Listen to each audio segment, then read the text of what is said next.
The sun dipped below the horizon, casting a golden hue over the verdant hills of Denmark. In the distance, the grand halls of the royal palace rose like a sentinel, surrounded by lush forests and the shimmering waters of the fjord. Within these stone walls lived Prince Amleth, a young man of 16 summers, the apple of his father's eye and the pride of his people. Amleth was tall for his age, with a head of unruly, dark hair and piercing blue eyes that mirrored the depths of the sea. He spent his days training with the finest warriors in the kingdom, honing his skills with sword and shield under the watchful eye of his father, King Aurvandill War-Raven. The king was a formidable warrior known for his strength and wisdom, beloved by his people. His laughter echoed in the halls, bringing warmth to the cold stone as he shared tales of glory and honor. The prince's life was one of privilege and promise, filled with camaraderie and the thrill of adventure. He would often ride with his childhood friend, a fierce girl named Freydis, through the forests, their laughter mingling with the sounds of nature. They spoke of dreams, Amleth's desire to lead his people into a golden age and Freydis's ambition to become a shield maiden of unmatched prowess. Yet, amid the laughter and camaraderie, shadows loomed. Amleth's heart was restless, driven by whispers of destiny and the weight of expectations. He often found solace in the ancient tales of heroes and gods, tales that spoke of glory and betrayal, fate and vengeance. His mother, Queen Aslog, would weave these stories into the fabric of his childhood, cautioning him about the dangers that lurked in the hearts of men. As the day faded into twilight, Amleth sat on a hillside overlooking the palace, contemplating the legacy he would one day inherit. The stars began to twinkle above, and he felt an inexplicable pull toward the unknown, a sense that great change was on the horizon. It was on a night thick with foreboding that the tranquility of the kingdom was shattered. A tempest brewed, and the winds howled through the trees as if foretelling the storm that was to come. Inside the palace, a feast was underway, celebrating Amleth's recent triumph in a tournament that showcased his prowess in combat. The hall was alive with music, laughter, and the clinking of tankards filled with mead, but amid the revelry, whispers of discontent slithered through the shadows. A rival clan, the Jarl of Skjold, had long harbored jealousy and ambition, plotting to seize the throne for themselves. Unknown to the merrymakers, treachery lurked just beyond the flickering candlelight. As the festivities reached their zenith, Amleth caught a fleeting glimpse of unease in his father's eyes, a flicker of concern that cut through the haze of merriment. King Aurvandill, ever vigilant, had sensed a disturbance, a warning from the old gods that would soon reveal itself. Then, with a sudden crash, the heavy doors of the great hall burst open, and a band of warriors clad in the dark colors of Skjold stormed in. Their eyes glinted with malice, and a roar of shock and confusion erupted from the gathered nobles. King Aurvandill, the leader, bellowed, brandishing his sword. "Your time is over." Panic ensued. Amleth's heart raced as he sprang to his feet, instinctively reaching for his own sword. The hall erupted into chaos as men and women scrambled for safety, the joyous night transforming into a battleground. With a roar that echoed through the hall, King Aurvandill charged forward, fierce and unyielding. Amleth watched in horror as his father engaged the intruders, the clash of steel ringing in his ears. The prince fought his way toward the fray, determination igniting his every movement, but the tide turned against them as numbers overwhelmed the king's loyal guards. Amleth's vision blurred with desperation as he saw his father fall, a blade piercing through his heart, a heart that had fought bravely for his people.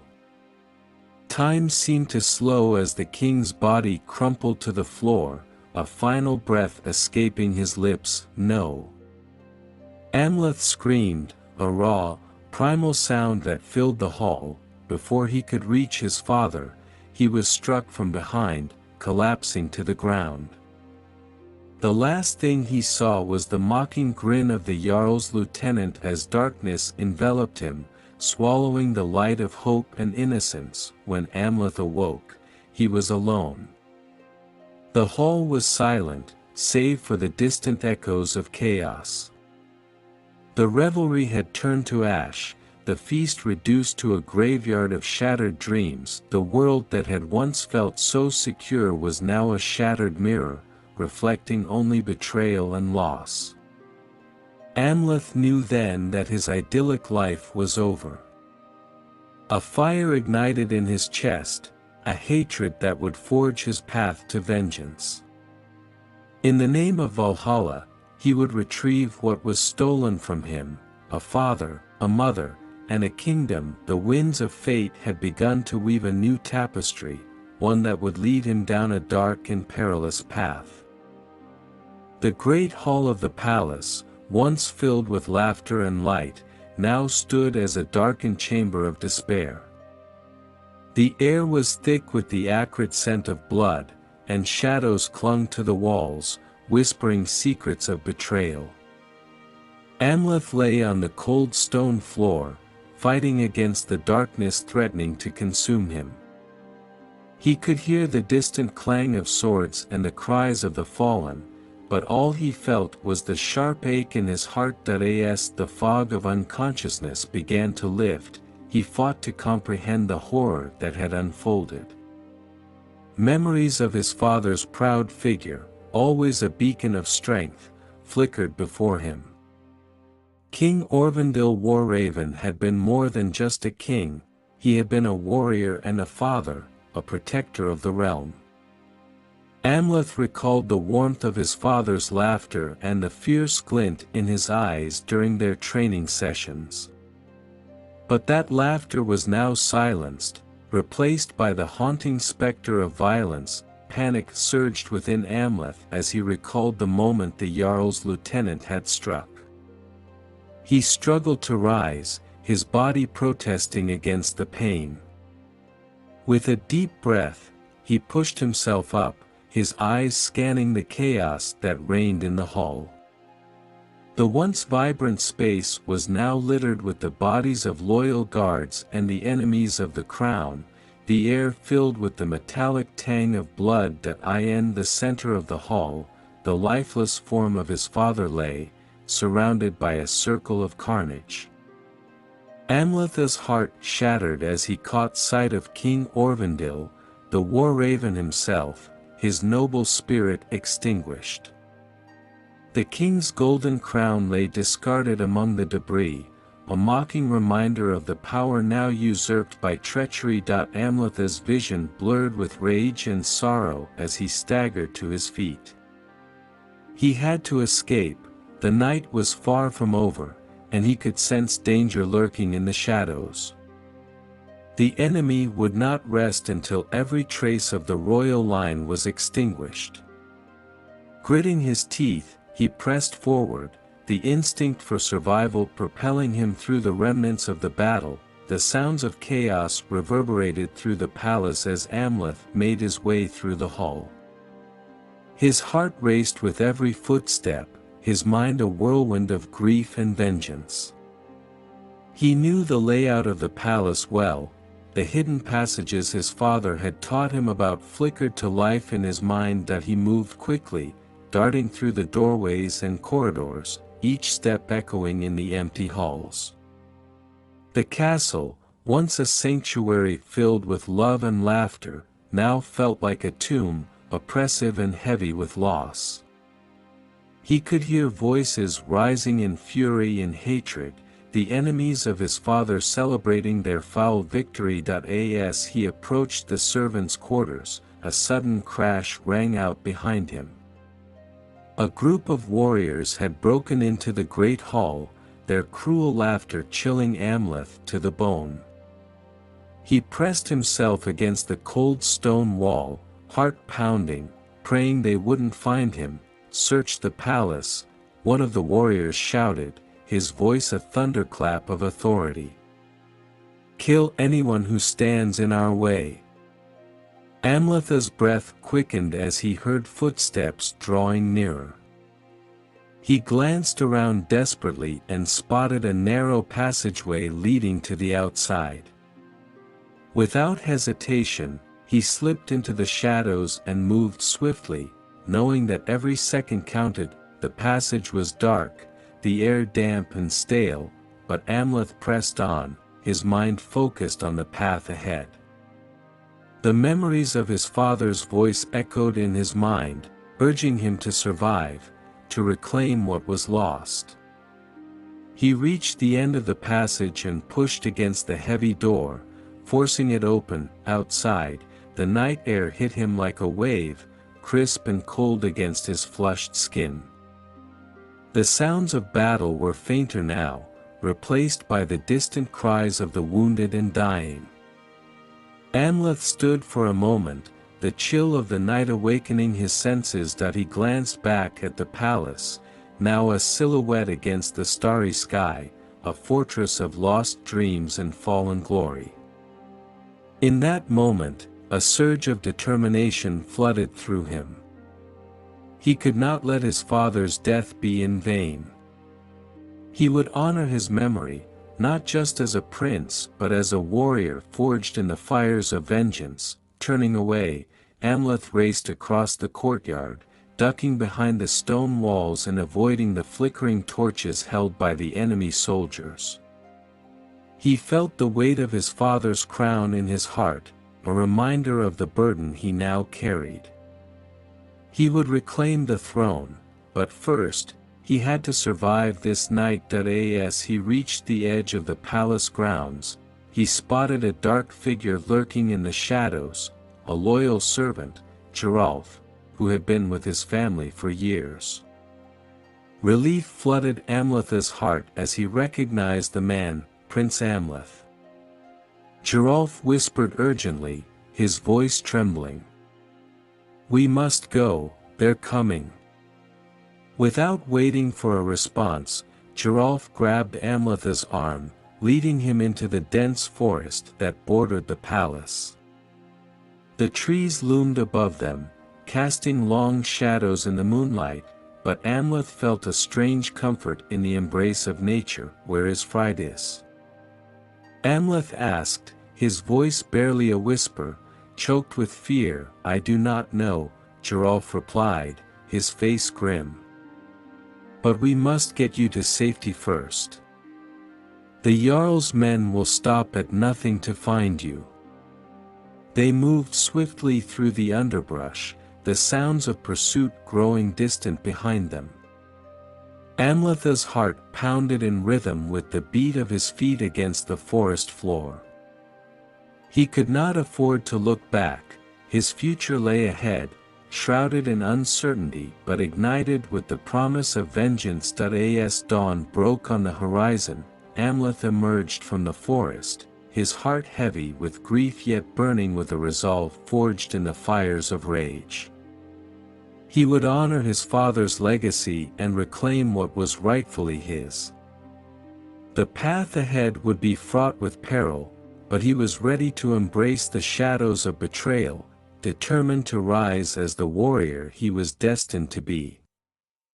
The dawn broke slowly over the horizon, casting a pale light upon the world that felt as though it were still drowning in darkness. Amleth stood at the edge of a cliff, overlooking the turbulent sea below. The waves crashed violently against the rocks, mirroring the storm within his heart. The events of the previous night played like a relentless echo in his mind, the betrayal, the bloodshed, the loss of his father. The sun crested the horizon, its rays illuminated the landscape, and Amleth felt an awakening within himself. The grief that had threatened to consume him transformed into a searing flame of anger. He closed his eyes and took a deep breath, feeling the chill of the wind against his skin, grounding himself in the present moment. "I swear by the gods and the spirits of my ancestors," he declared fiercely, the words bursting forth from his lips, "I will avenge you, Father. I will reclaim my throne, my kingdom, and everything that was stolen from me." The vow surged through him, igniting a fire that would not be easily extinguished. The memory of his father's laughter and teachings fueled his resolve, reminding him of the warrior spirit that ran through his veins. Amleth was no longer just a prince, he was a son wronged, a man on a quest for vengeance. That he opened his eyes, the determination burning bright within them. He would not rest until he had faced the Jarl of Skjold, the one who had stolen his father's life and shattered his world.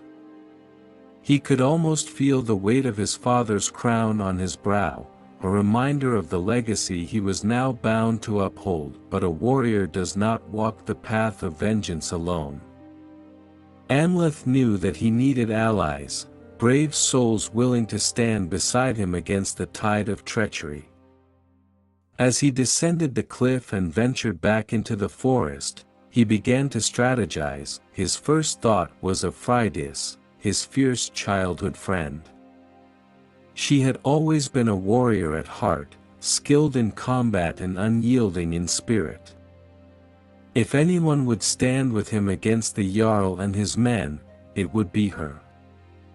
He recalled the tales of her bravery and training, how she had often bested the boys in their mock battles. As he made his way through the trees, Amleth's mind turned to the old tales of their people, stories of heroes and warriors who had banded together to fight against overwhelming odds. He had heard of a hidden village of fierce warriors in the mountains, known for their loyalty and skill in battle. They had fought for kings and queens alike, and he would seek them out. After what felt like hours of navigating the dense woods, Amleth finally reached the clearing where he hoped to find Freydis. As he stepped into the sunlight, he spotted her training with a group of warriors, her sword dancing through the air like a living thing. She was a sight to behold, her hair flowing like a wild mane as she moved with agility and strength. "Freydis!" Amleth called, his voice cutting through the sounds of clashing steel. She turned, her expression shifting from surprise to joy. "Amleth," she exclaimed, rushing to him. "I thought you were dead. What happened?" "Father is dead," he replied, the weight of the truth heavy on his tongue. "The Jarl of Skjold killed him. I'm here to seek your help. I need warriors, and I need you by my side." Her expression hardened, and determination shone in her eyes. "I will always stand by your side, Amleth. We will avenge your father. But we cannot do this alone. We will need to gather more strength." As they spoke, Amleth shared his plan to seek the hidden village of warriors in the mountains. Together, they would rally those who were willing to fight against the treachery that had befallen his family. "Then let us not waste any time," Freydis said, her voice steady with resolve. "We will gather our allies and prepare for war." With Freydis at his side, Amleth felt the flicker of hope begin to burn brightly once more. They set off through the forest, traveling toward the mountains where the hidden village lay. Along the way, they encountered others, loyalists who had heard of the king's murder and were eager to join Amleth's cause. Word spread quickly among the villages of the treachery that had befallen the royal family. The echoes of the Jarl's betrayal stirred the hearts of many, reigniting a sense of honor and duty among the warriors. As they approached the mountains, Amleth could feel the anticipation in the air. Each step brought him closer to forming a force that could rival the Jarl's men. He was determined to forge a brotherhood of warriors, bound by the common goal of reclaiming the kingdom and avenging King Aurvandill's death. In the hidden village, they were met by the fierce leader, a warrior named Rolf, known for his tactical brilliance and unmatched skills in combat. When Amleth presented his case, Rolf listened intently, his eyes narrowing with interest. "I have heard of your father's bravery, Amleth," Rolf said, his voice gravelly and strong. "And I have no love for the Jarl of Skjold.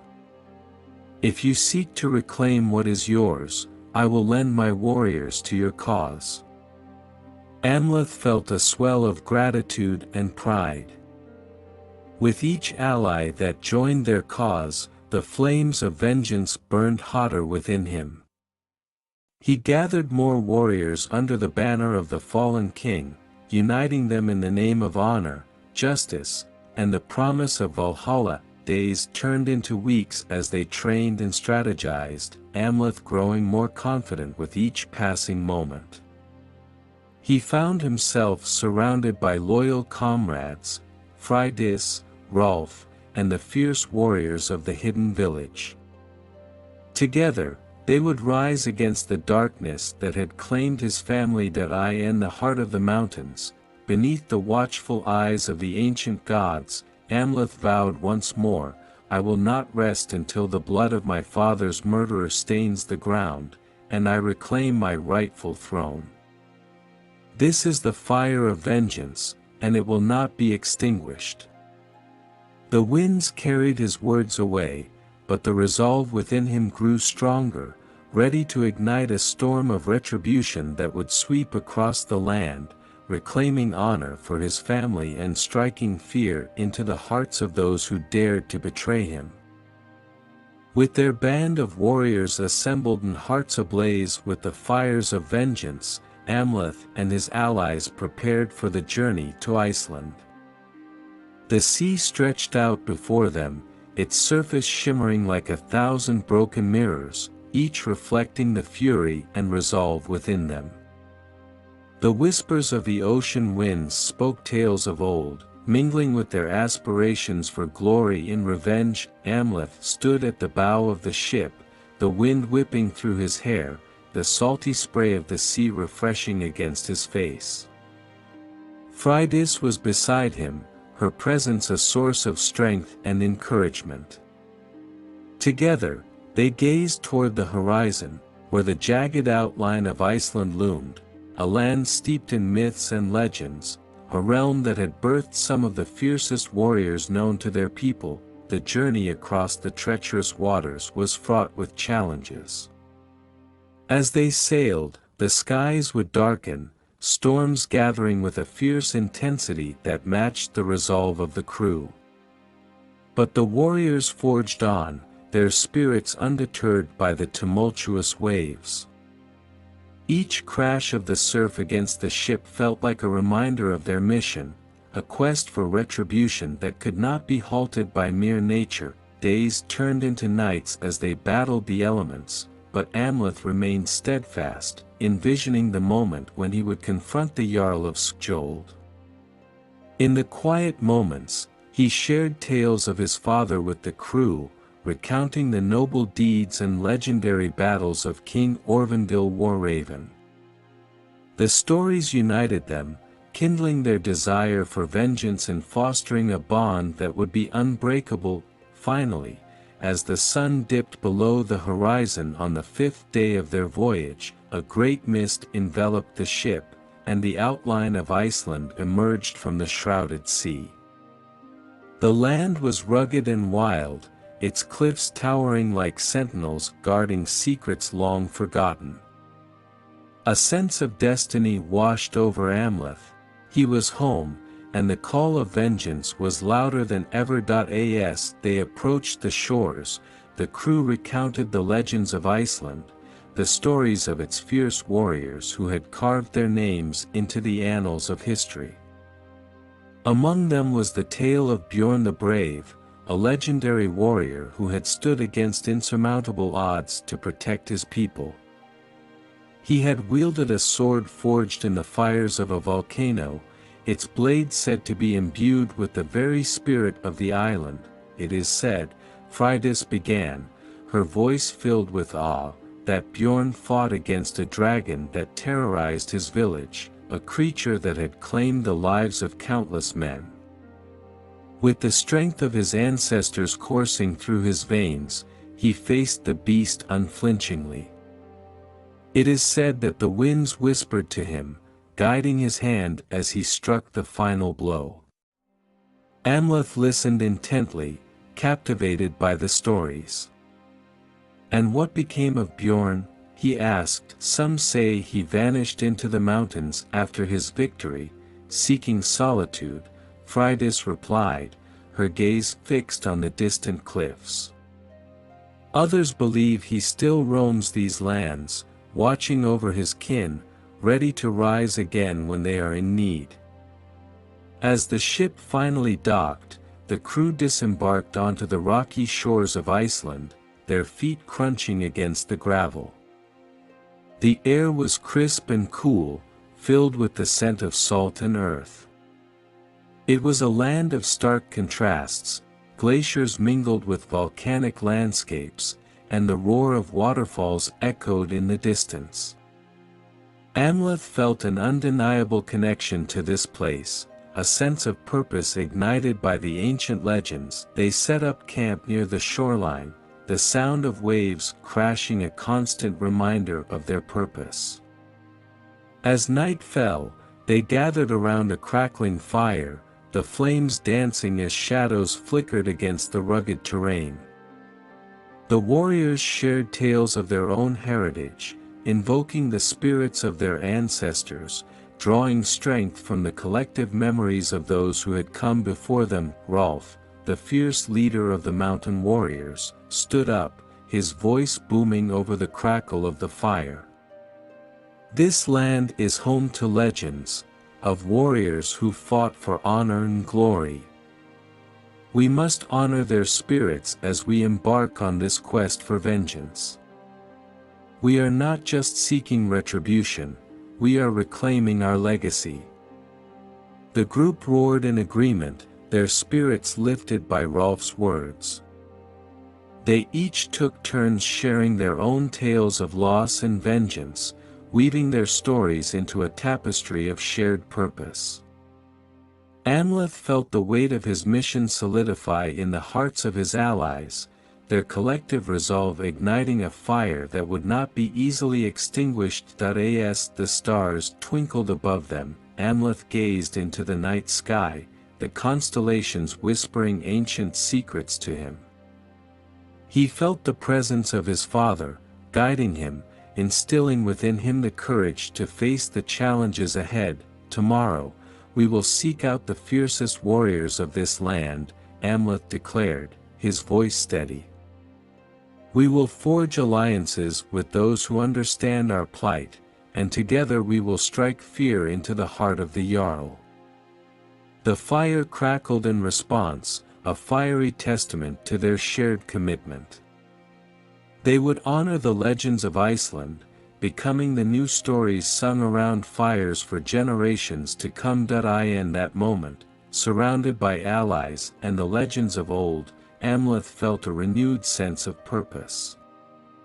The journey had only just begun, and the fires of vengeance would guide them forward, leading them toward destiny, toward the reckoning that awaited them in the heart of Iceland. The dawn broke over the rugged landscape of Iceland, casting a golden hue across the rocky shores and icy cliffs. As Amleth and his warriors disembarked from their ship, a sense of anticipation filled the air. The land before them was as wild and fierce as the tales had promised, and with every breath, Amleth felt the weight of destiny press upon him. "Welcome to Iceland," Freydis said, her voice steady as she took in the beauty surrounding them. This land is steeped in history and blood, but it is also home to some of the fiercest warriors in the north. Here, we will find those who are willing to fight for our cause." Amleth nodded, his eyes scanning the horizon. The distant peaks loomed majestically, their jagged silhouettes cutting against the clear blue sky. "We must make our presence known," he replied, determination etched across his features. "We need allies if we are to challenge the Jarl of Skjold." They began their trek inland, moving cautiously through the rugged terrain, the sound of their boots crunching on the gravel breaking the silence of the morning. As they ventured deeper into the heart of the island, Amleth couldn't shake the feeling that they were being watched. The air felt charged, almost electric, as if the very land itself was aware of their purpose. After a few hours of travel, they arrived at a small settlement nestled against a mountain range. Smoke rose from the thatched roofs, and the scent of wood smoke mingled with the fresh air. The village was alive with the sounds of daily life. Children laughed, warriors sparred, and the rich aroma of food being prepared wafted toward them. As Amleth and his warriors approached the village, they were met with cautious glances from the locals. The villagers, clad in furs and leathers, were a rugged bunch, their faces weathered by the elements and hardened by the trials of life in such a fierce land. A tall man stepped forward, his presence commanding. He had a long beard braided with intricate patterns, and his armor glinted in the sunlight. "Who dares to tread upon our land?" he demanded, his voice deep and unwavering. "We are Amleth and his warriors, seeking refuge and allies against the treachery of the Jarl of Skjold," Amleth replied, his tone firm yet respectful. "We come in peace, wishing to unite our strengths against a common enemy." The man studied Amleth for a moment, his gaze piercing. "And why should we trust you, Northman? Many have come before you, seeking to sway us with their tales of vengeance." Freydis stepped forward, her fierce spirit evident. "Because we carry the weight of our fallen king's blood. We honor the legends of this land and seek to protect the innocent from the Jarl's tyranny. Join us, and together we can rid this land of his darkness." The tall man narrowed his eyes but nodded slowly. "I am Jorund, leader of the Frost clan. I have heard whispers of your plight. If you truly wish to unite against the Jarl, then you will need to prove your worth to us and the other clans. What must we do?" Amleth asked, his heart racing with the urgency of their mission. "There is a gathering of clans at the Althing, the ancient assembly of our people," Jorund explained. "If you wish to gain their support, you must demonstrate your strength and resolve. Only then will they consider your offer." Amleth exchanged a glance with Freydis and the others, determination solidifying within him. "Then we will prove ourselves worthy." As they prepared for the journey to the Althing, Amleth learned more about the customs and traditions of the Icelandic clans. He discovered that this gathering was not merely a political meeting, it was a festival of strength, courage, and the old ways. The clans would compete in various contests, archery, sword fighting, and feats of endurance. Victory would earn them the respect of the clans and, hopefully, their allegiance. The next few days were filled with training and preparation. Amleth and his warriors honed their skills, pushing themselves to the limits. Freydis proved to be an exceptional archer, hitting targets with precision that left the others in awe. Rolf displayed his prowess in combat, demonstrating techniques that inspired Amleth and the rest of the crew. Finally, the day of the Althing arrived. The warriors set out early, making their way to a vast, open valley surrounded by towering cliffs. As they approached, Amleth marveled at the sight before him, banners of different clans fluttering in the wind, laughter and shouts filling the air as warriors prepared for the festivities. At the center of the valley stood a large wooden platform, adorned with intricate carvings depicting the legends of their ancestors. Amleth could feel the energy in the air, a mixture of excitement and competition. "Remember, Amleth," Freydis said, her eyes fierce with determination. "This is more than just a contest. It's an opportunity to show them who we are and what we stand for." As the various clans gathered around the platform, Amleth felt the weight of his mission pressing down on him. He had come to Iceland seeking allies, and now he stood on the precipice of a chance to unite the Norsemen against a common enemy. With a deep breath, he stepped forward, his heart pounding in his chest. "We are here to honor our fallen kin and to fight for those who cannot defend themselves," he proclaimed, his voice ringing across the valley. "Together, we can reclaim our honor and bring justice to those who have wronged us." The crowd fell silent, the weight of his words hanging in the air. Amleth could see the interest and curiosity sparking in the eyes of the gathered clans. This was his moment, and he was determined to seize it. As the contests began, Amleth knew that each victory would bring them closer to forging alliances that could tip the balance of power against the Jarl of Skjold. Among the Norsemen, he would find strength, camaraderie, and the fierce spirit necessary to reclaim what was rightfully his. The winds of fate were shifting, and Amleth was ready to ride the storm. As the contests at the Althing progressed, Amleth's resolve only deepened. The competitions showcased the best of the Icelandic warriors, each one a testament to strength, skill, and the spirit of their ancestors. With every contest, Amleth recognized the fierce pride of the clans and felt the pull of his destiny, which lay in uniting these warriors against the Jarl of Skjold. Among the clans present, Amleth noticed a particularly fierce group known as the Raven clan, led by a woman named Ingrid. She was a renowned shield maiden, her reputation for bravery and cunning preceding her. Amleth observed as she fought with the strength and grace of a wildcat, dispatching her opponents with ease. After one of her victories, Amleth approached her.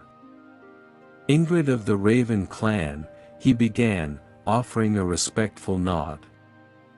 "Your prowess in battle is known throughout the north.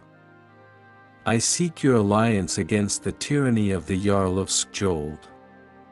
Together, we could unleash a storm upon our enemies."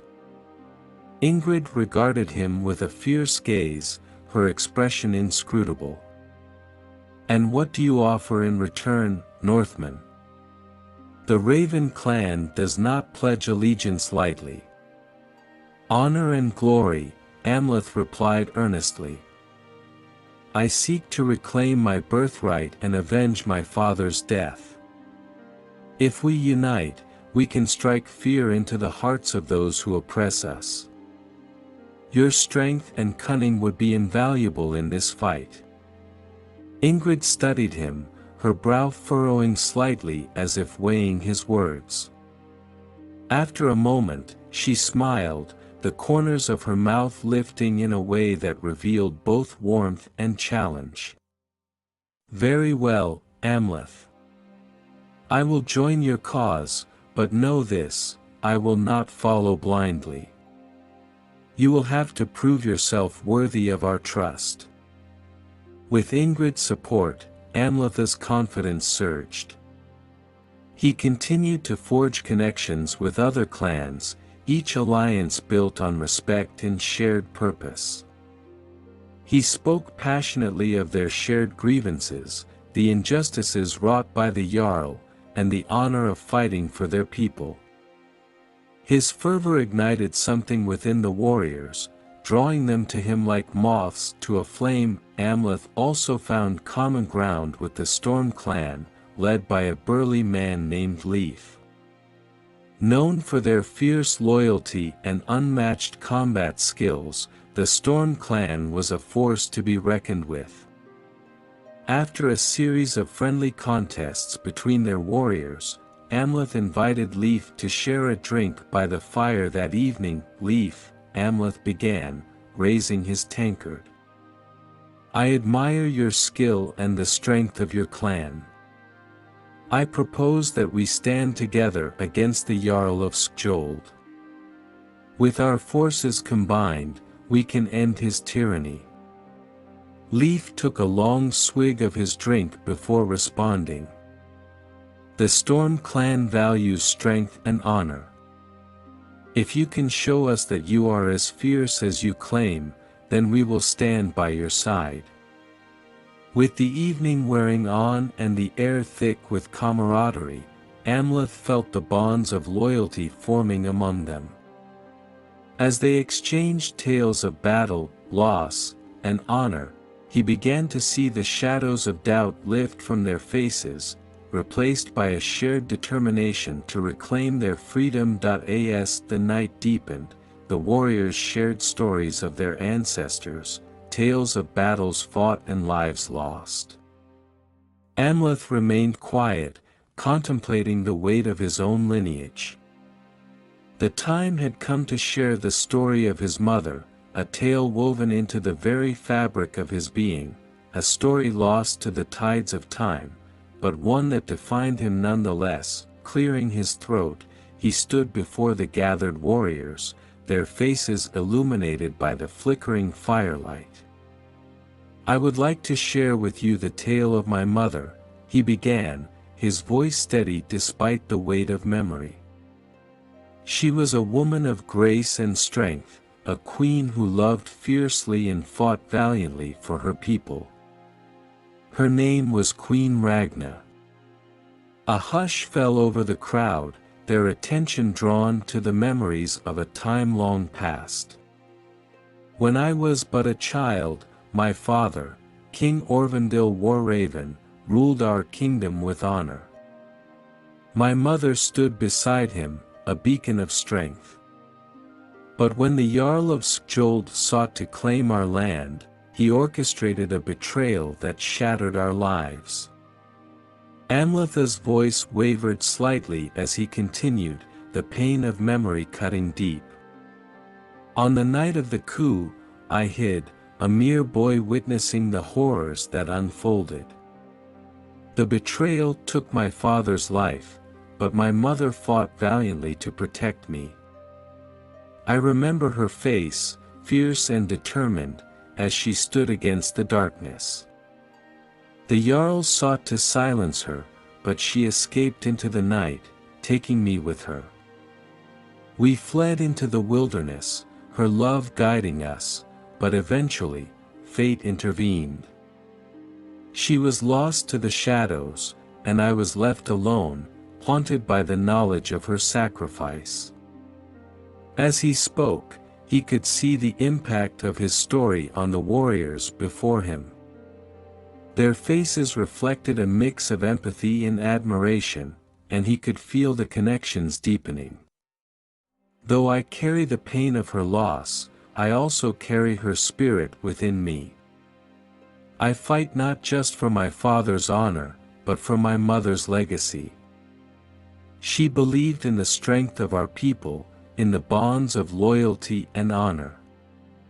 That is what drives me to seek vengeance against the Jarl." The fire crackled as silence enveloped the gathering.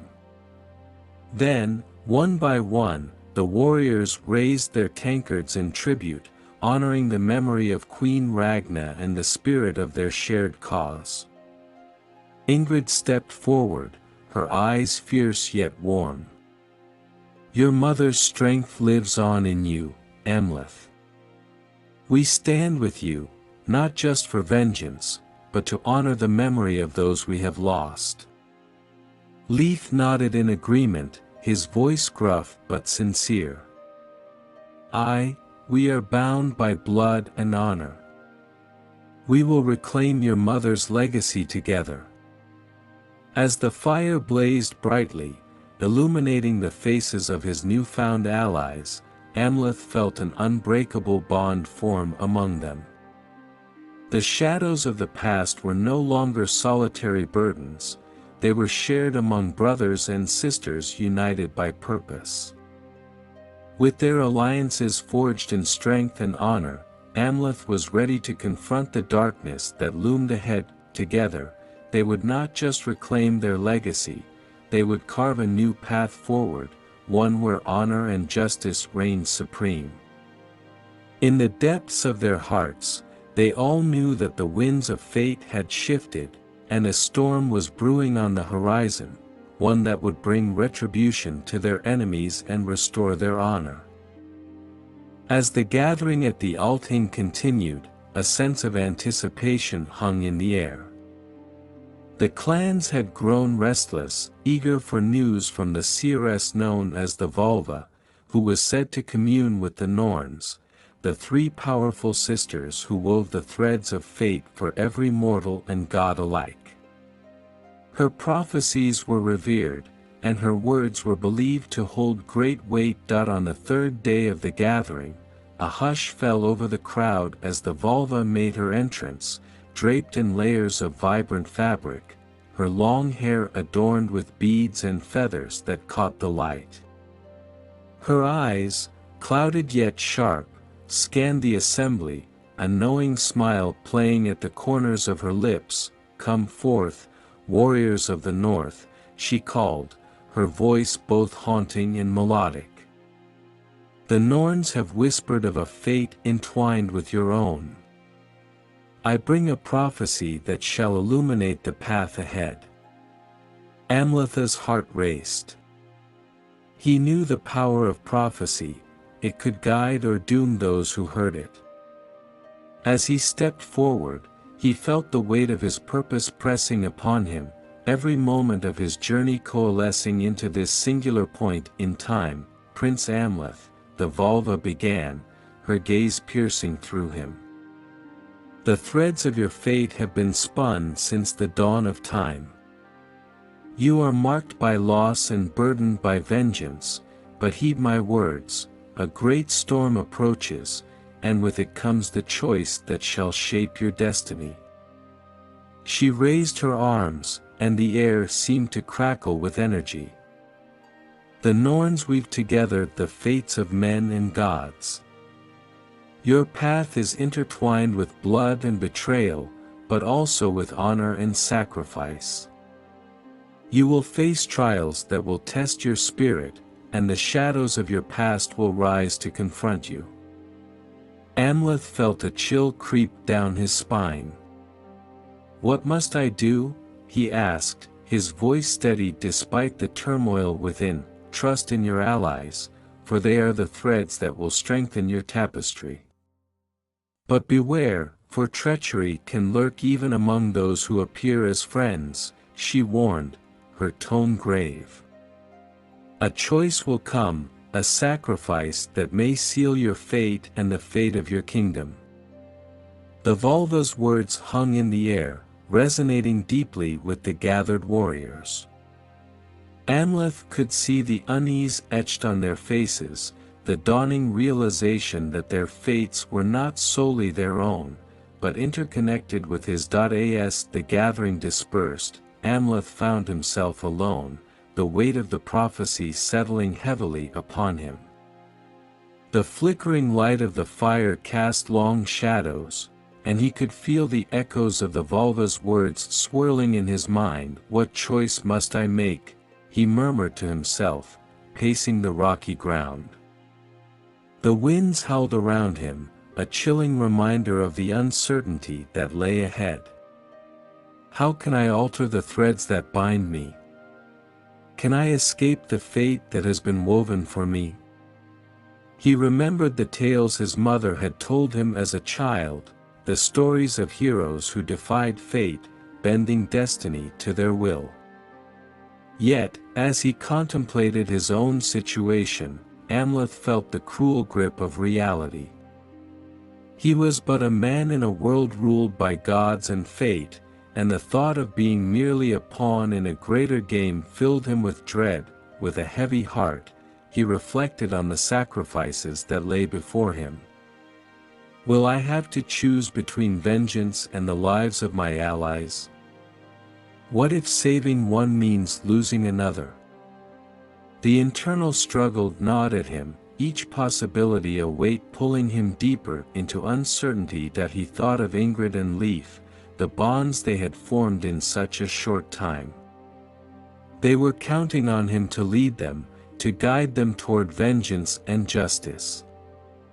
But would their trust become a burden he could not bear? Would he lead them into a storm that would consume them all?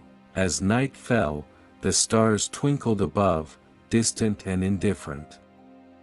Amleth felt a pang of longing for the simpler days of his childhood, when the world was black and white, and the only battles he fought were those of imagination. But now, the complexities of leadership and the heavy burden of vengeance weighed on him like a chain. What if I cannot live up to my mother's legacy? What if I fail to reclaim my father's honor? He whispered into the night, frustration boiling within him. The threads of his fate seemed tighter than ever, constricting around him, suffocating any hope he had for a different outcome. Yet, amidst the turmoil, a spark of defiance ignited within him. He would not allow fate to dictate his path without a fight. I am not powerless, he declared, clenching his fists. I will take the reins of my destiny. The Norns may weave, but I will forge my own way. Amleth took a deep breath, grounding himself in the resolve that had driven him this far. He thought of the warriors who had rallied around him, their fierce spirits igniting his own. He could not betray their trust or let fear dictate his choices. I will embrace this struggle, he vowed, staring up at the stars. I will face whatever trials lie ahead and carve my destiny from the very fabric of fate itself. With renewed determination, Amleth returned to the warmth of the fire where his allies gathered, the flickering flames illuminating their faces, filled with trust and loyalty. They were ready to fight, and he would not falter. As he rejoined them, he felt a sense of purpose rekindle within him. Together, they would confront the storm ahead, and together, they would forge their fate, for they were not just warriors, they were bound by honor, blood, and the unbreakable threads of their shared destiny. As dawn broke over the horizon, casting a golden hue across the rugged Icelandic landscape, Amleth gathered his allies around the fire to strategize their next steps. The air was crisp, filled with the sense of the sea and the promise of a new day, but the shadows of their enemies loomed large in his mind. Before we strike, we need to know our enemy, Amleth began, his voice resolute. The Jarl of Skjold is cunning, and his reach extends far beyond what we can see. We must gather information about his movements, his weaknesses, and those who may stand beside him. Ingrid nodded, her expression fierce. I have heard whispers among the clans about a merchant who travels frequently between Iceland and the mainland. He may have valuable information about the Jarl's dealings. We should seek him out. Leif, leaning against a sturdy oak, added, and there are rumors of dissent among the Jarl's ranks. Some warriors are disillusioned with his leadership. If we can find a way to turn them against him, it could weaken his position. Amleth felt a surge of determination at the prospect of gathering intelligence. Ingrid, you take a small group to find this merchant. Leif and I will seek out the discontented warriors among the Jarl's ranks. We'll reconvene in 3 days to share what we've learned. With their plans set, the warriors dispersed, each driven by a singular purpose. Amleth's heart raced as he thought of the hunt ahead.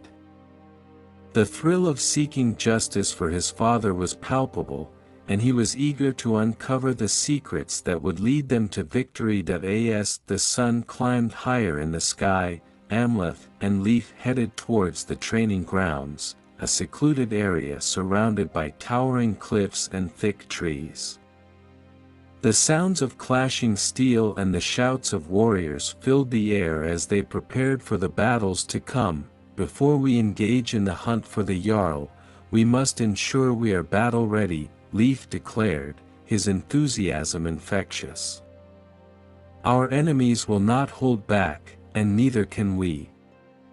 Amleth nodded, the weight of his resolve deepening as they began their training. They practiced relentlessly, honing their skills with swords, axes, and shields. Each clash of metal reverberated in Amleth's soul, igniting the fire of vengeance that burned within him. He envisioned the day he would confront the Jarl, and every swing of his weapon brought him closer to that moment. Leif, a seasoned warrior, pushed Amleth to his limits. Your movements are strong, but your mind must be as sharp as your blade, he advised, demonstrating various fighting techniques. Anticipate your opponent's next move. Battle is as much about strategy as it is about strength. Amleth absorbed every lesson, every drop of sweat that fell, pushing himself to become more than just a skilled fighter. He trained until his muscles burned and his breath came in ragged gasps, his mind focused solely on the task at hand. Each practice session solidified his determination to reclaim his birthright and avenge his father's death. As the days passed, the small training camp filled with the sounds of war cries and laughter. Ingrid returned from her journey with the merchant's intelligence, her eyes sparkling with triumph.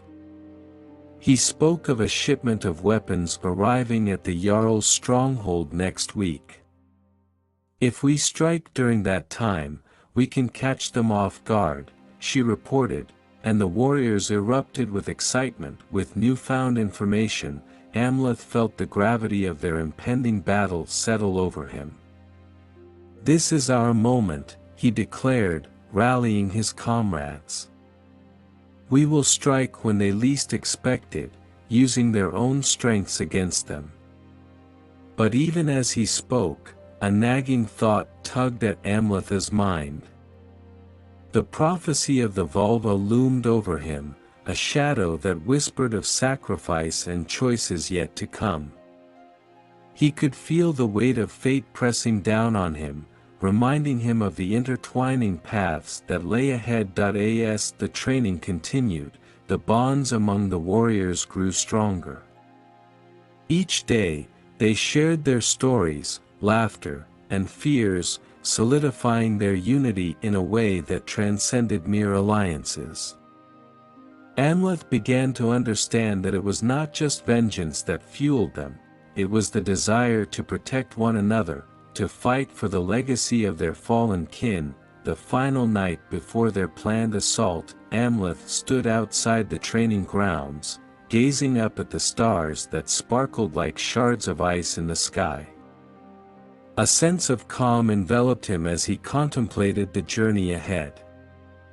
He was no longer just a prince seeking revenge, he was a leader, ready to embrace the challenges that awaited him. As the flames of their campfire danced in the night, Amleth felt the threads of fate weaving tighter around him, binding him to his allies and their shared destiny. The hunt had begun, and with each passing moment, he felt himself becoming more than a warrior. He was becoming the embodiment of vengeance, a force that would not be denied. With a deep breath, he returned to his comrades, ready to face whatever trials lay ahead. Together, they would hunt down the Jarl of Skjold, and together, they would reclaim their honor. The winds of fate were shifting, and Amleth was prepared to ride the storm. The dawn of their first assault arrived, shrouded in a thick fog that rolled over the icy terrain like a specter. Amleth and his band of warriors gathered at the edge of the forest, the air heavy with anticipation and the scent of damp earth. Each warrior was dressed in furs and leather, their weapons glinting in the pale morning light. They stood together, hearts pounding as they prepared for the confrontation that would set their course for vengeance. Amleth's pulse quickened as he addressed his comrades. Today, we fight not just for ourselves, but for our fallen kin and the honor of our bloodlines. Remember, every swing of your weapon is a blow against the Jarl of Skjold, a step closer to reclaiming what is ours. The warriors nodded, determination etched on their faces. Leif stood at Amleth's side, ready for battle. "Let's show them what we're made of," he said, brandishing his axe. They moved through the trees, the fog began to lift, revealing a small clearing where rival warriors from the Jarl's clan were gathered, unaware of the impending assault.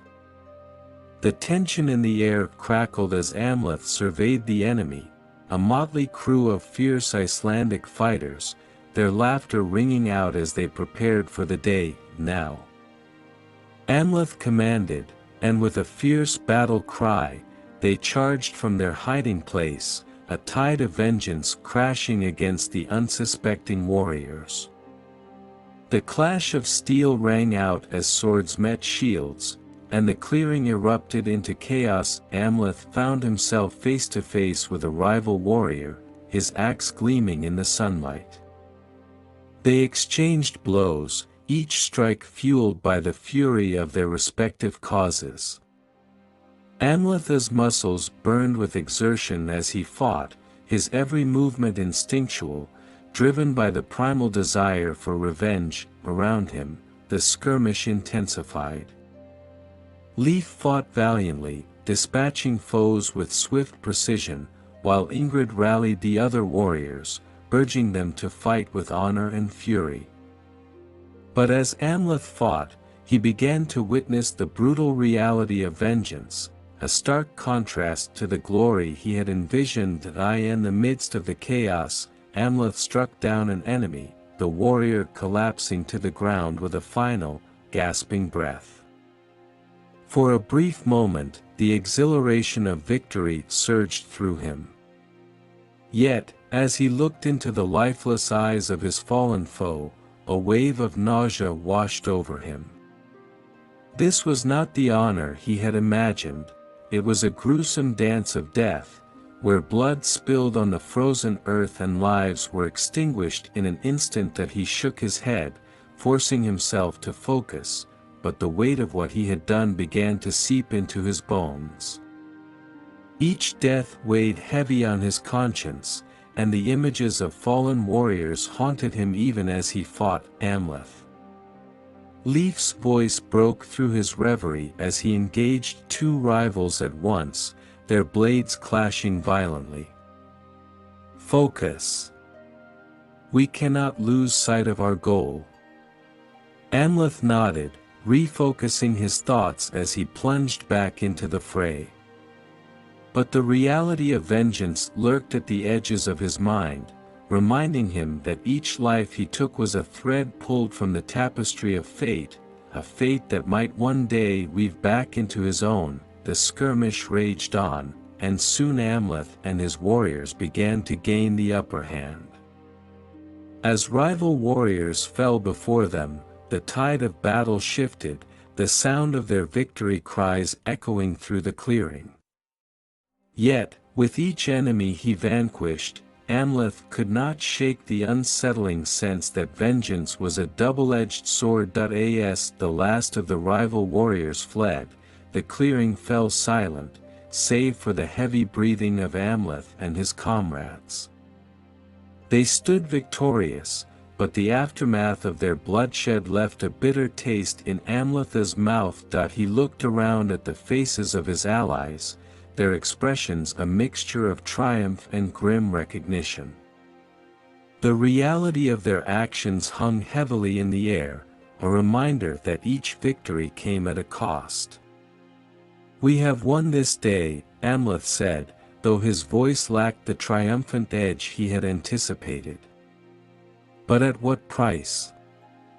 Leif stepped forward, wiping the blood from his brow. "We fight for our honor and our future. This is the cost of vengeance, Amleth. We cannot let the weight of it crush us." Ingrid, her eyes scanning the battlefield, added, "We must honor those we have slain by ensuring our cause is just. Their lives are not lost in vain if we succeed in our quest." The reality of their situation settled deep within Amleth, igniting a flicker of resolve amidst the darkness. He understood now that their path was fraught with danger and moral ambiguity. The battle they had fought was only the beginning, and the consequences of their actions would follow them like shadows. "We will continue our hunt for the Jarl," Amleth declared, a fierce determination returning to his voice. "But let us not forget the cost of our vengeance. We fight not just for blood, but for honor, a legacy we will carry with us." As they gathered their wounded and mourned the fallen, Amleth felt the weight of his destiny shift. He was no longer just a prince seeking revenge, he was a warrior bound to his comrades, and together they would forge a path through the blood and honor that defined their lives. The hunt had begun, but Amleth knew that the real battle lay not just in defeating their enemies, but in navigating the harsh realities of vengeance that awaited them on their journey. The aftermath of the skirmish had left Amleth and his comrades both victorious and reflective. They had driven back the rival warriors and secured their foothold in Iceland, but the haunting memories of the fallen weighed heavily on Amleth's heart. It was during this time of contemplation that whispers of a seer reached his ears, a woman known as Sigrun, said to possess the ability to glimpse into the threads of fate. Driven by a mix of desperation and curiosity, Amleth decided to seek her out, hoping that her insights might provide clarity and direction for the tumultuous path ahead. He gathered a small group of warriors and set out toward the cliffs overlooking the ocean, where the seer was rumored to reside in a cave adorned with ancient runes. The journey was arduous, the winds howling like restless spirits as they navigated rocky trails and steep inclines. After several hours, they finally arrived at the entrance of the cave, a dark maw that seemed to pulse with an otherworldly energy. Amleth felt a chill run down his spine as they stepped inside, the air thick with the scent of moss and salt. Sigrun awaited them, her presence commanding yet ethereal. Draped in tattered robes that swayed like the waves, she sat on a stone altar surrounded by flickering candles. Her eyes, clouded with a milky haze, seemed to pierce through the veil of time itself. "Prince Amleth," she intoned, her voice echoing off the cave walls.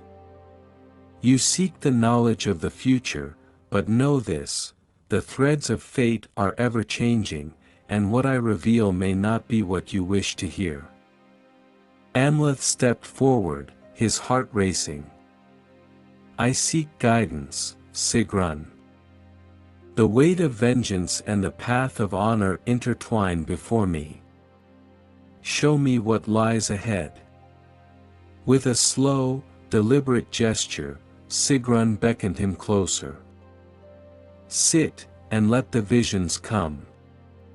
Amleth took a seat before her, the flickering candlelight casting dancing shadows across her face. As she closed her eyes, the atmosphere shifted, and a palpable energy filled the cave. In the depths of the ocean, Sigrun murmured, I see the storm brewing. Waves crash against the rocks, a harbinger of turmoil. The tides of destiny are rising, and you stand at the precipice of a great choice. As her words washed over him, Amleth found himself drawn into the seer's vision. He saw glimpses of battles yet to come, faces of warriors both familiar and foreign, all entwined in a web of conflict. The image of his father's death replayed in his mind, coupled with visions of his mother, her face flickering like a candle in the wind. Your past is a storm that shapes your future, Sigrun continued, her voice rising with intensity. You must confront not only the Jarl of Skjold but also the shadows that dwell within you. There lies a choice that will define your fate, a path leading to glory or to ruin. Amleth's heart raced as he struggled to process her words. What must I do? He pressed, desperation creeping into his voice. Sigrun's gaze seemed to pierce through him, her voice softening. Seek the truth in your heart. You must embrace both the fire of vengeance and the light of honor. You will face betrayal, and the loyalties of those around you will be tested. Trust in the bonds you forge and in the strength that lies within. As she spoke, images flickered in Amleth's mind, a battle where he stood victorious, but at a cost, a moment of doubt when he faced a trusted ally turned enemy, and finally, the image of himself, older and weathered, standing on the shores of a new land, his heart heavy yet resolute. Only by confronting the darkness can you find the path to your true destiny, Sigrun whispered, her voice echoing with the weight of prophecy. Valhalla awaits, but the journey is yours to shape. Amleth felt the impact of her words settle deep within him. He realized that the journey ahead would not only be a quest for revenge but also a test of his character, forcing him to navigate the complexities of honor and loyalty. As Sigrun's vision faded, Amleth stood, his mind racing with the insights he had gained. The cave felt both a sanctuary and a tomb, filled with the weight of knowledge that would follow him. Thank you, Sigrun, he said, his voice steady despite the turmoil within. Your words will guide me on this journey. Remember, Prince, she replied, her eyes holding a depth of understanding, the tides of destiny are ever shifting. You may find that the path you choose is not the one you envisioned. With a final nod of respect, Amleth turned to leave the cave, the echoes of Sigrun's warnings lingering in his mind. As he stepped back into the sunlight, the air felt different, charged with possibility. The storm that lay ahead was daunting, but Amleth was ready to face it. As he and his warriors made their way back, he felt a renewed sense of purpose igniting within him. He was determined not just to avenge his father but to honor his legacy by confronting the complexities of fate and forging his own path. The tides of destiny had shifted, and Amleth was prepared to ride the waves, whatever they may bring. Under the cover of night, Amleth and his band of warriors approached the stronghold of the Jarl of Skjold, a fortress known among the clans as the Wolf's Denver. Its towering wooden palisades loomed ahead, shadows flickering like restless spirits in the pale moonlight. The air was thick with tension as they gathered at a hidden vantage point, eyes scanning the perimeter for guards and potential entry points. "Keep low and stay quiet," Amleth whispered, his voice steady as he pointed toward a narrow gap in the fortifications, where the wooden walls met the rocky hillside. "We'll move swiftly through there." Leith nodded, his grip tightening around his axe. "We'll take them by surprise. They won't see us coming." As they crept toward the gap, the sounds of the stronghold echoed in the night, the clang of metal, the murmur of voices, and the occasional bark of laughter from the warriors within. Amleth felt a knot of anticipation in his stomach. This was the moment they had trained for, the culmination of their vengeance against the Jarl who had stolen so much from him. Slipping through the gap, they found themselves in a dimly lit corridor lined with rough-hewn timber. The scent of smoke and sweat hung heavy in the air. Amleth motioned for his warriors to follow closely as they moved deeper into the heart of the stronghold, every step taking them further into enemy territory. They encountered several guards along the way, but their training and instincts kicked in. Silent as the grave, Amleth and his warriors dispatched the sentries one by one, their bodies disappearing into the shadows, leaving no trace of their passage. As they navigated the winding passages, Amleth's mind raced with the memories of his father's teachings, the importance of stealth, the art of war. They soon arrived at a large hall, the flickering torchlight illuminating the faces of the Jarl's men gathered around a massive wooden table. Laughter echoed through the hall as they boasted of their conquests, oblivious to the impending threat. "Now is our chance," Amleth whispered, his pulse quickening. "On my mark, we charge." As he prepared to signal the attack, a sudden shout pierced the air. "What's that?" A guard near the entrance pointed toward the shadows, where Amleth and his warriors crouched, hearts pounding. In an instant, chaos erupted in the hall. Amleth raised his axe and charged forward, his warriors following closely behind. The element of surprise was shattered, but their ferocity surged like a tidal wave. Steel clashed against steel, and the air filled with the sounds of battle, but as they fought, Amleth felt a gnawing uncertainty. The guards were more prepared than he had anticipated, their movements fluid and instinctual. Amidst the chaos, he caught glimpses of the Jarl's banners, their symbols a stark reminder of the legacy he sought to reclaim. Suddenly, a warrior with a fierce demeanor stepped forward, brandishing a sword with an ornate hilt.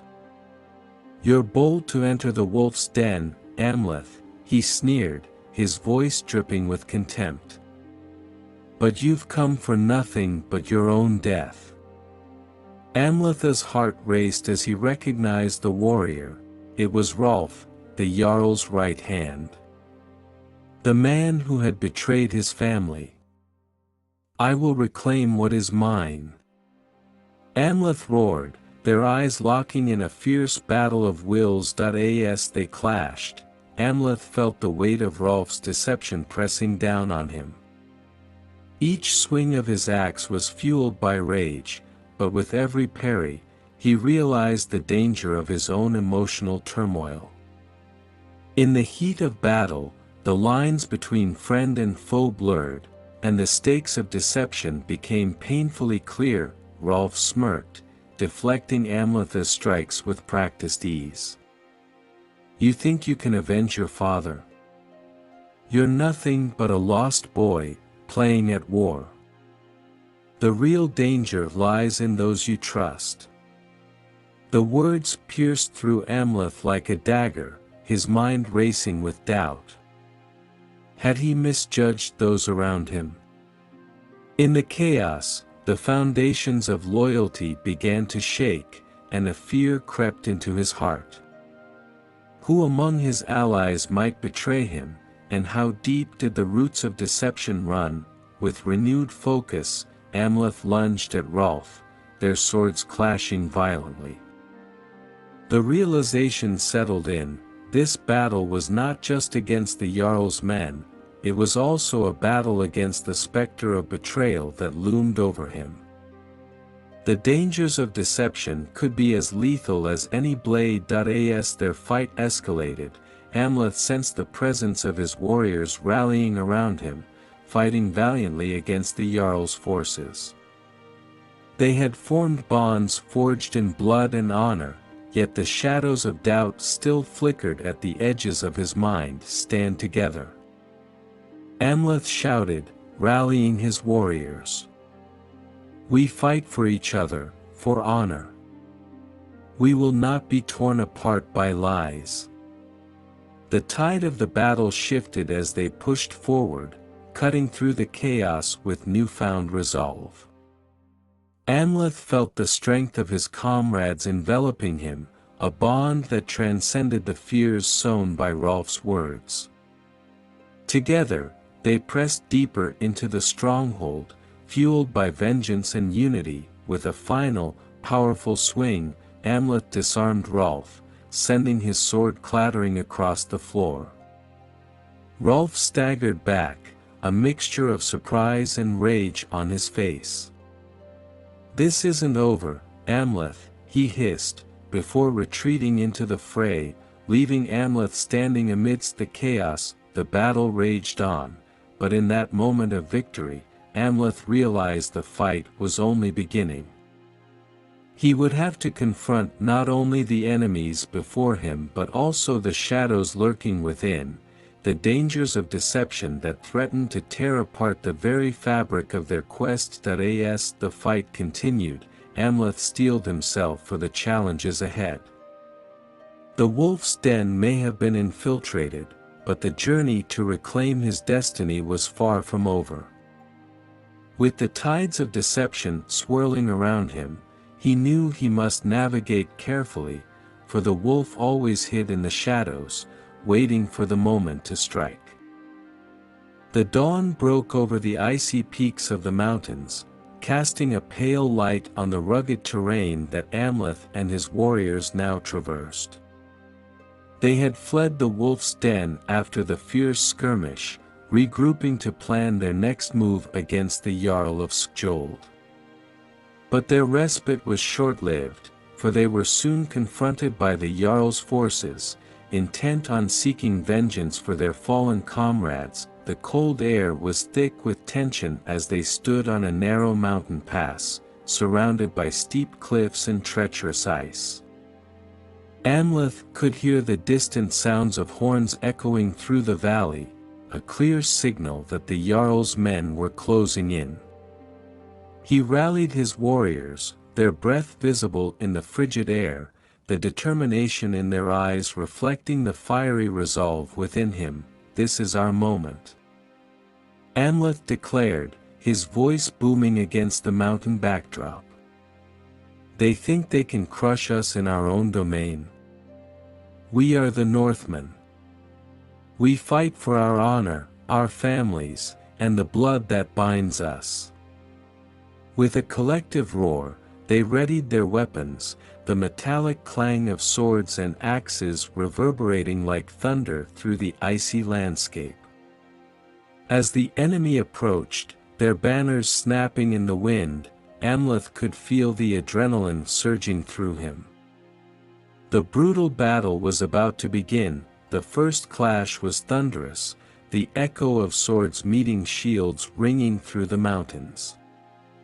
Amleth found himself in the thick of the fray, his axe slicing through the air as he fought with a ferocity born of vengeance. The cold was nothing compared to the fire igniting within him. He was determined to claim justice for his father and reclaim his kingdom, but the enemy was relentless, their numbers vast. As the battle raged on, the snow began to turn crimson, painting a stark contrast against the brilliant white landscape.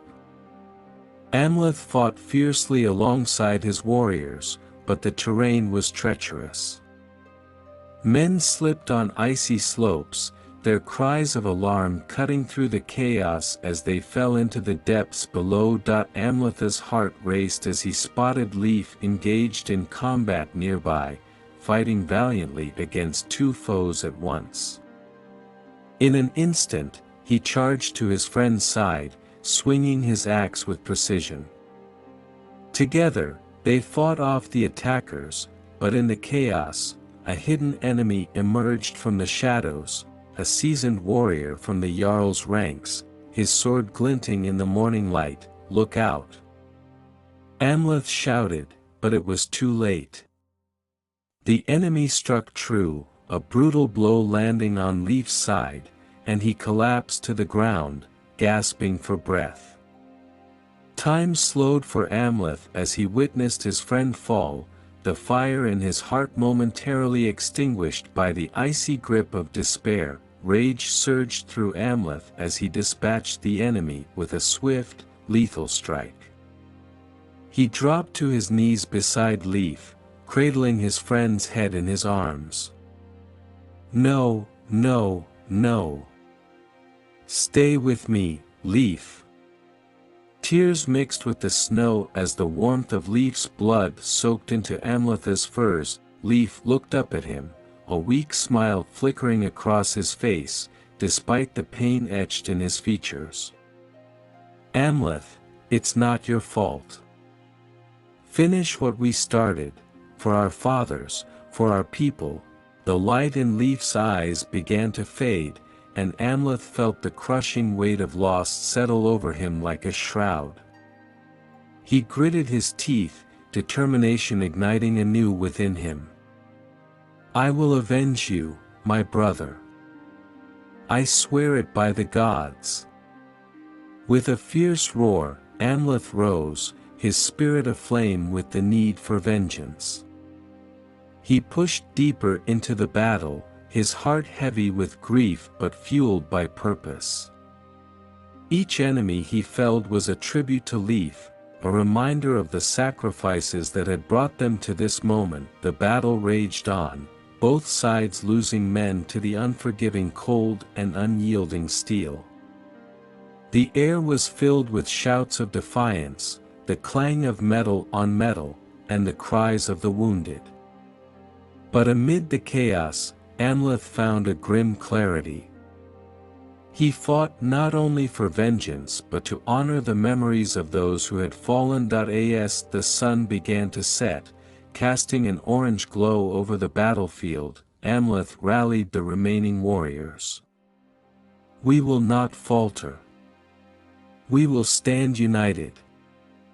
We fight not just for our lives but for those we have lost." With renewed strength, they pressed forward, the tide of the battle turning in their favor. Amleth led the charge, every swing of his axe filled with the weight of grief and resolve. He would not allow Leif's sacrifice to be in vain. He would carry the fire of vengeance into the heart of the Jarl's stronghold. As the last of the enemy forces fell, the mountain pass was silent save for the howling wind and the labored breaths of the victors. But the victory felt hollow to Amleth. He had won the battle, but at what cost? The loss of Leif weighed heavily on his heart, the icy grip of grief intertwining with the flames of vengeance. As night descended, Amleth stood alone on the battlefield, the bodies of fallen warriors littering the snow. Each loss etched into his soul, shaping the man he was becoming. In that moment of solitude, he understood that the fire of vengeance must be tempered with honor. He would not only seek to reclaim his birthright but also to become a leader worthy of the legacy he sought to uphold. With the stars shining down like distant fires in the cold sky, Amleth vowed to carry the memories of his fallen comrades with him. The road ahead would be fraught with danger and deception, but he would navigate it with the strength forged in the fires of loss, driven by the desire to honor those he had loved and lost. The icy grip of fate would not claim him; instead, he would rise from the ashes of sorrow, a true Northman forged by fire and ice. As Amleth and his weary band of warriors continued their journey through the rugged wilderness of Iceland, the air crackled with tension and the promise of conflict. The brutal battle in the mountains had left its mark on them, physically and emotionally. The loss of Leif weighed heavily on Amleth, but the fire of vengeance still burned within him, driving him forward. One afternoon, while scouting ahead for potential threats, Amleth ventured into a clearing adorned with vibrant wildflowers and the sound of rushing water from a nearby stream. The tranquility of the scene was starkly at odds with the turmoil in his heart. He needed a moment to breathe, to gather his thoughts away from the shadows of loss and grief. As he approached the stream, he caught sight of a figure standing at its edge, a woman, tall and strong, her silhouette framed by the rushing water. She wielded a spear, its tip glinting in the sunlight, and wore furs that hugged her powerful frame. There was an air of authority about her, a presence that commanded respect even from a distance. Intrigued, Amleth stepped closer, his instincts on high alert. "Who goes there?" he called out, his voice firm but cautious. The woman turned, her stormy blue eyes meeting his with an intensity that sent a jolt of energy through him. "I am Freydis, daughter of the storm," she replied, her voice strong and unwavering. "And you trespass in my territory, Northman." Amleth raised an eyebrow, intrigued by her boldness. "I seek no trouble, warrior. I am Amleth, son of Aurvandill War-Raven. I am on a quest for vengeance against the Jarl of Skjold." Freydis studied him for a moment, her expression unreadable. "Vengeance? A noble pursuit, but a dangerous one. Many men have sought it and lost their way." Her words struck a chord within Amleth. He sensed a kindred spirit, someone who understood the weight of ambition and the perils of revenge. "And yet, it is the path I must walk," he replied, a hint of defiance in his tone. "My father was murdered, and I will not rest until I reclaim what is mine." Freydis stepped forward, her spear lowering slightly. "Your fire burns bright, Amleth, but be wary. The winds of fate can shift unexpectedly. Have you considered what you will sacrifice to achieve your vengeance?" Her probing questions made Amleth pause. He thought of Leif and the sacrifices his friend had made.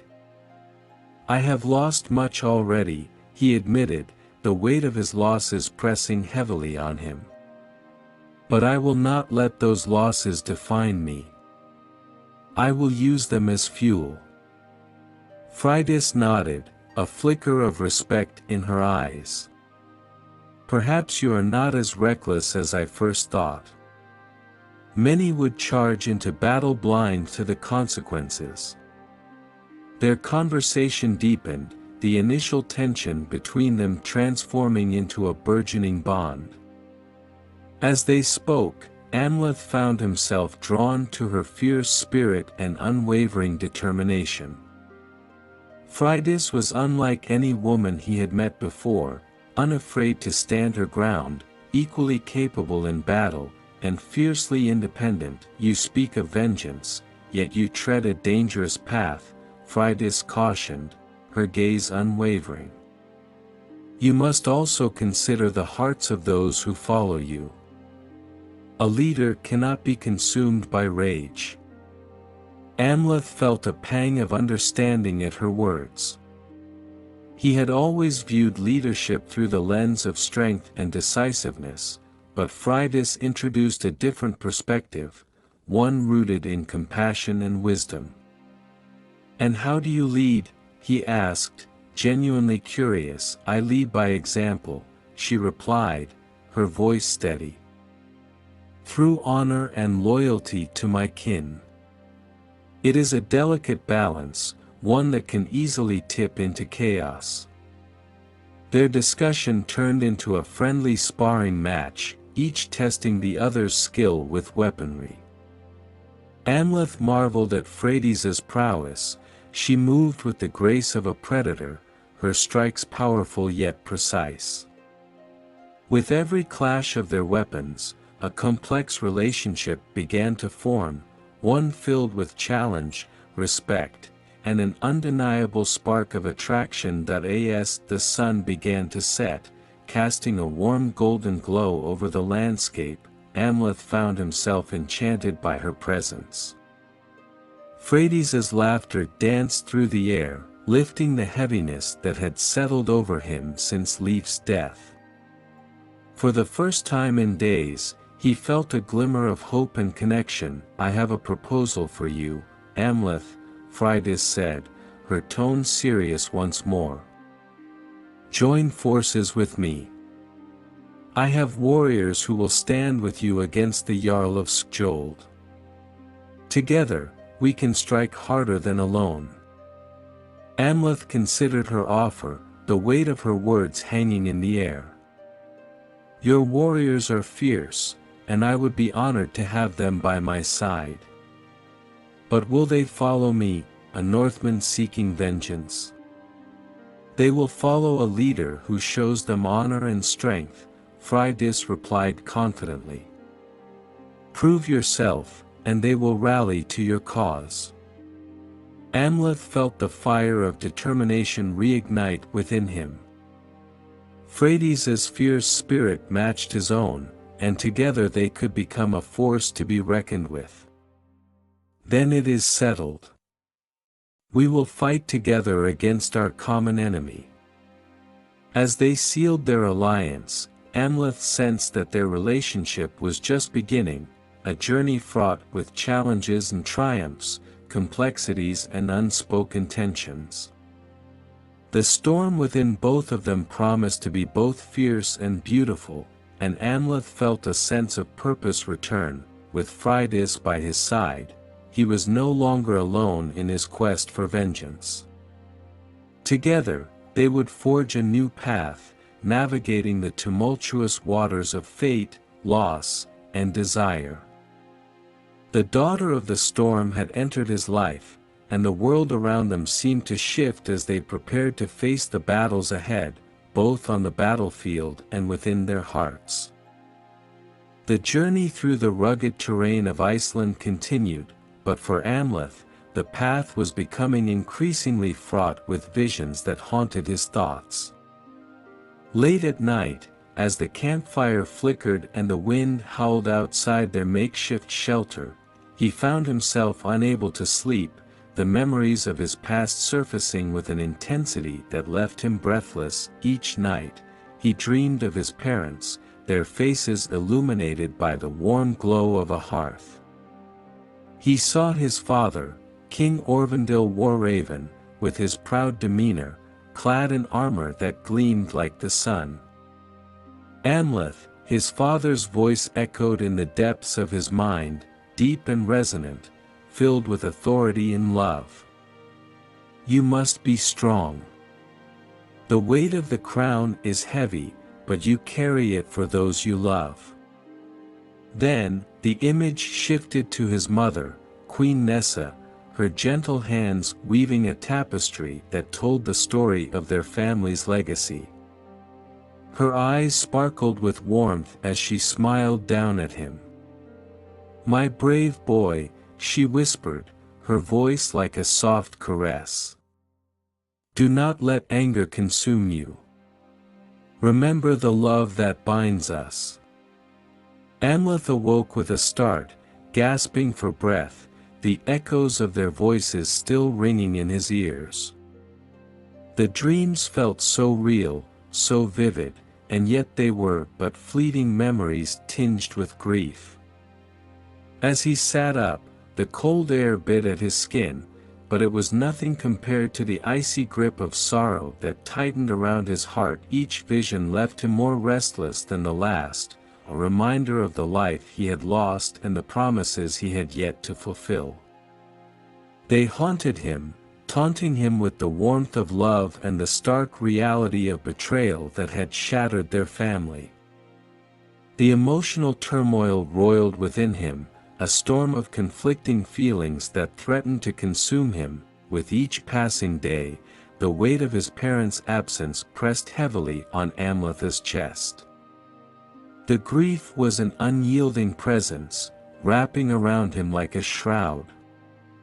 He longed for their guidance, for their reassuring presence, yet their absence only deepened the sense of isolation that accompanied his quest for vengeance. That he found himself standing alone at the edge of a cliff one evening, overlooking the tumultuous sea below. The waves crashed against the rocks, a chaotic symphony that mirrored the turmoil within him. "What would you have me do?" he shouted to the wind, his voice raw with pain. "I am lost without you." But the only response was the howl of the wind, mocking him, reminding him that they were gone forever. The ache of loss threatened to unravel him, and in that moment, rage surged forth, burning away the haze of grief. "I will make them pay," he vowed, fists clenched at his sides. "The Jarl will know my fury. He will feel the weight of my vengeance." As the sun dipped below the horizon, painting the sky in shades of red and gold, Amleth's heart was a tempest of emotions. Memories of his parents flickered through his mind, his father's strength, his mother's kindness, their dreams for the future they had envisioned for him. They had been taken from him, and he would stop at nothing to reclaim what was rightfully his. Yet with the rage came guilt, an insidious whisper that echoed through his thoughts. Was he honoring their memory by succumbing to vengeance? Or was he betraying their love by allowing anger to dictate his actions? The struggle within him raged on, a constant battle between light and dark. The next morning, Amleth gathered his warriors, his resolve steeled by the visions of his parents. "We march at dawn," he declared, his voice ringing with authority. "We will seek out the Jarl of Skjold and bring justice to those who wronged us." As they prepared for battle, the weight of his parents' legacy pressed upon him. Their love, their dreams, and their sacrifices would guide him on this treacherous path. He would fight not only for vengeance but to honor their memory, to reclaim his birthright and forge a new future. With Freydis by his side and his warriors rallying around him, Amleth felt a renewed sense of purpose. The path ahead was fraught with danger and uncertainty, but he would not falter. He would face the demons of his past, harnessing the emotional turmoil and rage that threatened to consume him, transforming them into the fire that would fuel his quest for vengeance. As they set forth, the echoes of his parents' voices lingered in his mind, urging him onward. The path of the fallen would not be easy, but Amleth was determined to walk it, forging his destiny amid the ashes of loss and the flames of revenge. The journey had only just begun, and he would face whatever challenges lay ahead with the strength of a warrior and the heart of a son seeking to reclaim what was lost. The journey toward vengeance took Amleth and his band of warriors deeper into the heart of Iceland, where the landscape became more treacherous, riddled with jagged cliffs and hidden crevices. The air thickened with an ominous energy, and as they traveled, an unshakable sense of foreboding settled over Amleth like a cloak. One evening, as a storm brewed on the horizon, Amleth found himself alone outside the camp, staring up at the darkening sky. Thunder rumbled ominously, and flashes of lightning illuminated the clouds, casting eerie shadows over the land. The weather mirrored the turmoil within him, a brewing tempest of rage and desperation. In that moment of solitude, he felt a presence behind him, and when he turned, he saw a figure draped in a cloak that shimmered like the night sky. The figure radiated a powerful aura, and Amleth's heart raced as he recognized the silhouette of Odin, the All-Father. "Odin," he whispered, awe and fear intertwining in his voice. "What brings you here?"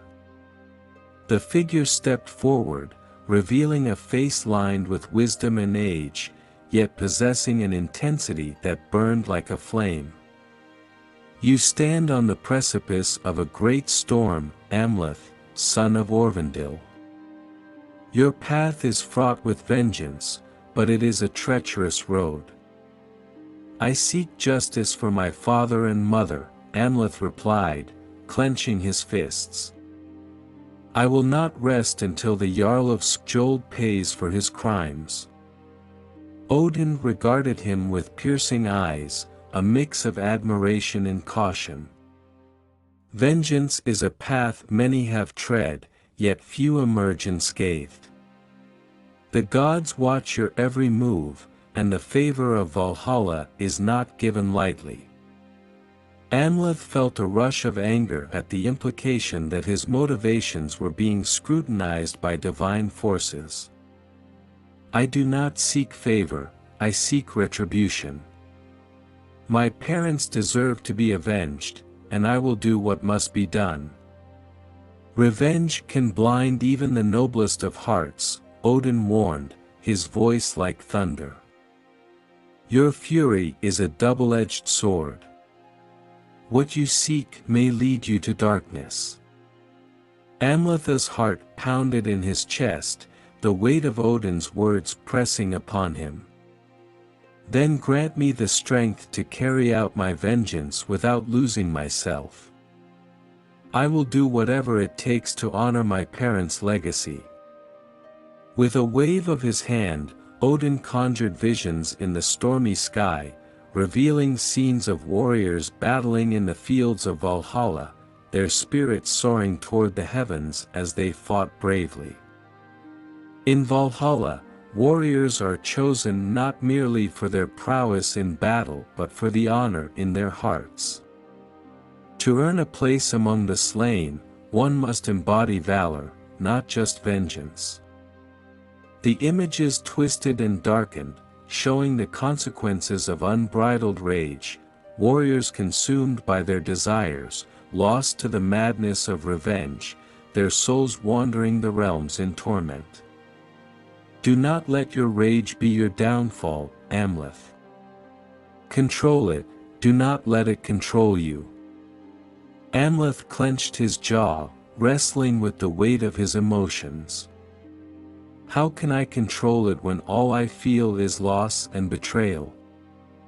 I am haunted by their absence, and I cannot let their deaths go unpunished. Your anger is justified, but it is a fire that can consume you whole, Odin replied, his gaze unwavering. Choose your battles wisely, for not all enemies are flesh and blood. Sometimes, the greatest enemy is within. The wind howled around them, as if echoing Odin's words, and Amleth felt a flicker of uncertainty pierce through the storm of his emotions. Was he truly ready to confront not just his enemies but also the darkness lurking within himself? Remember this, son of Aurvandill, the gods favor those who strive for balance. You seek to reclaim your parents' honor, but do not forget to honor yourself in the process, Odin cautioned, his form beginning to dissolve into the storm. Wait. Amleth called out, desperation creeping into his voice. What must I do to earn your favor? To ensure that I find my way to Valhalla? Odin's voice echoed in the wind, resonating with ancient wisdom. Fight with honor, protect your allies, and remember that your journey is about more than vengeance. The heart of a warrior is tested not just by the battles fought but by the love and loyalty upheld. As the divine presence faded into the tempest, Amleth was left alone once more, the weight of Odin's words hanging heavily in the air. The storm raged around him, but within him, a flicker of clarity emerged. He realized that while vengeance drove him, it was also his responsibility to honor the memory of his parents in a way that transcended mere revenge. With newfound determination, Amleth returned to the camp, the hearts of his warriors beating in sync with his own. "We fight not only for vengeance," he declared, the storm raging on behind him. "We fight for honor, for our fallen kin, and for the legacy they left behind. We will not let rage consume us, we will forge our path with strength and purpose." As the warriors rallied around him, the air filled with a palpable energy, one of camaraderie and shared resolve. Together, they would face the Jarl of Skjold, but they would do so with their honor intact, guided by the lessons of the gods and the memory of those they loved. In the distance, the storm began to clear, revealing a sky painted with the soft hues of dawn. The wrath of the gods had been confronted, but Amleth understood that the true struggle lay ahead, a battle for not only vengeance but the very soul of a warrior destined for Valhalla. As dawn broke over the icy horizon, the first rays of sunlight spilled across the rugged landscape of Iceland, casting a golden hue over the encampment. The storm had passed, leaving behind a crisp clarity in the air. Amleth gathered his warriors in a clearing, where the ground was stained with the remnants of previous battles. The atmosphere was charged with anticipation as they prepared to solidify their bonds of loyalty. Amleth stood at the forefront, his heart pounding with the weight of the moment. Around him were the fierce warriors he had fought beside, each one bearing the scars and stories of their own quests for honor and vengeance. He knew that their loyalty would be paramount as they faced the impending storm of conflict with the Jarl of Skjold. "Brothers and sisters," Amleth began, his voice steady but infused with passion, "we stand on the brink of a great reckoning. Our path is fraught with peril, and we shall face unimaginable odds. But I know we are bound not just by our shared desires for vengeance, but by our commitment to one another." He stepped forward, brandishing a dagger that glinted in the sunlight. "I ask each of you to swear an oath of loyalty to one another, a bond that cannot be broken by fear or doubt. Let our blood be mingled as a testament to our resolve." One by one, his warriors stepped forward, their faces a mixture of determination and honor. They raised their weapons, and Amleth guided the dagger across his palm, allowing the crimson droplets to fall to the earth. "Let this blood be the mark of our allegiance," he proclaimed, "a promise that we shall stand together in the face of any foe." The warriors followed suit, their own blood mingling with Amleth's on the ground. They formed a circle, hands clasped together as they recited the ancient oath, their voices echoing through the crisp morning air. "By the blood we shed and the bonds we forge, we shall fight as one. We shall not falter, nor shall we yield. For honor, for vengeance, for the fallen, we stand united." As the last echoes of the oath faded into silence, a sense of camaraderie enveloped the group. They understood that this mission was not merely about vengeance, it was about honoring the legacy of their loved ones and forging a new destiny for themselves. As the warriors broke the circle, Amleth felt a weight settle upon his shoulders, the gravity of their mission pressing down like a boulder. He gathered his thoughts, recognizing the magnitude of what lay ahead.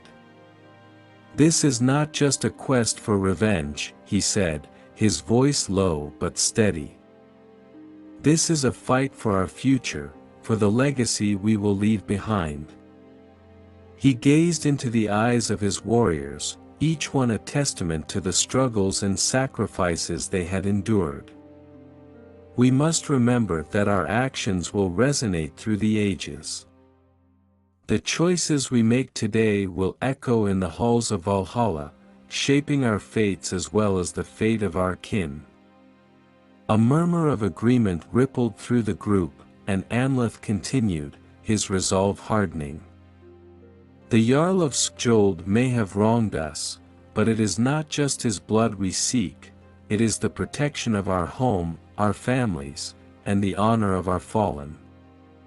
With every swing of our blades, we reclaim our destiny from the clutches of darkness." With each word, Amleth felt a sense of purpose enveloping him like a shield.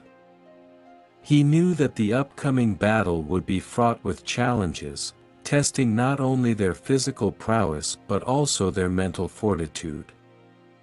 The gravity of their mission weighed heavily on him, but it ignited a fire within that pushed him forward. "We march at dawn, to confront our enemies and reclaim what is ours," he declared, his voice rising with passion.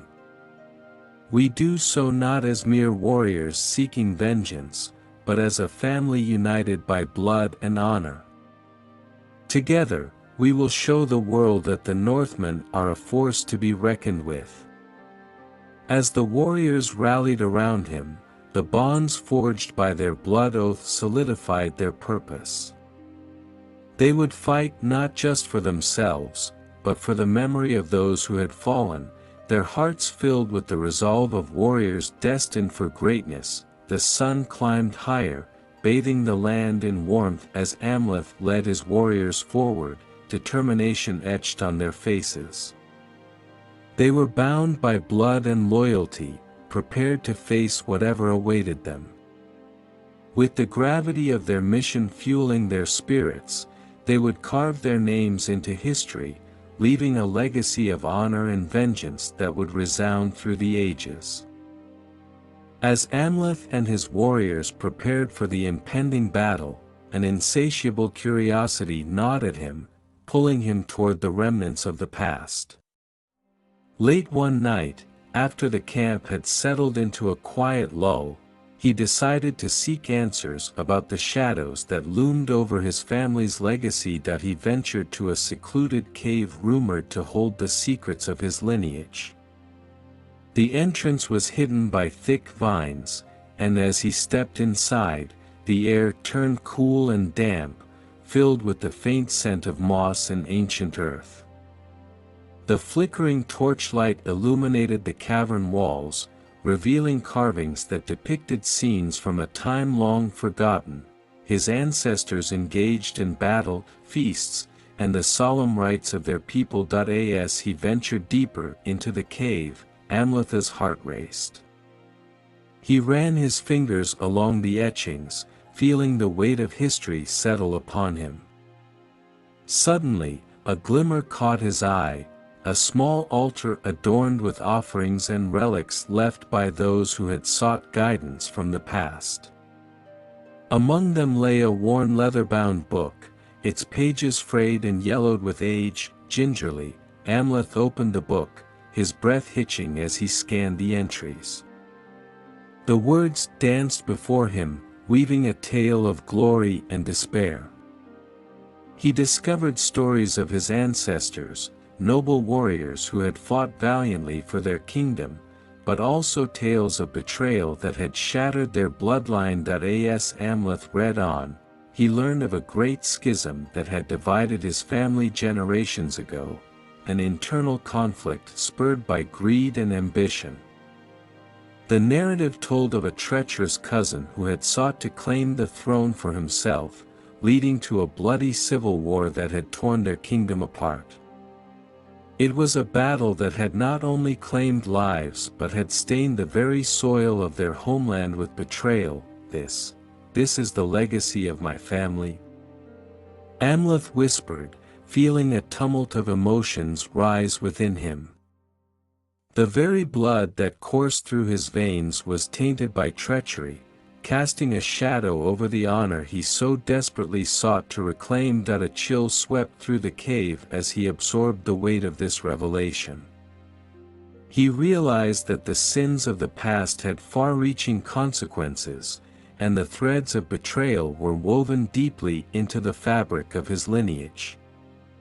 Amleth felt a surge of rage and sorrow.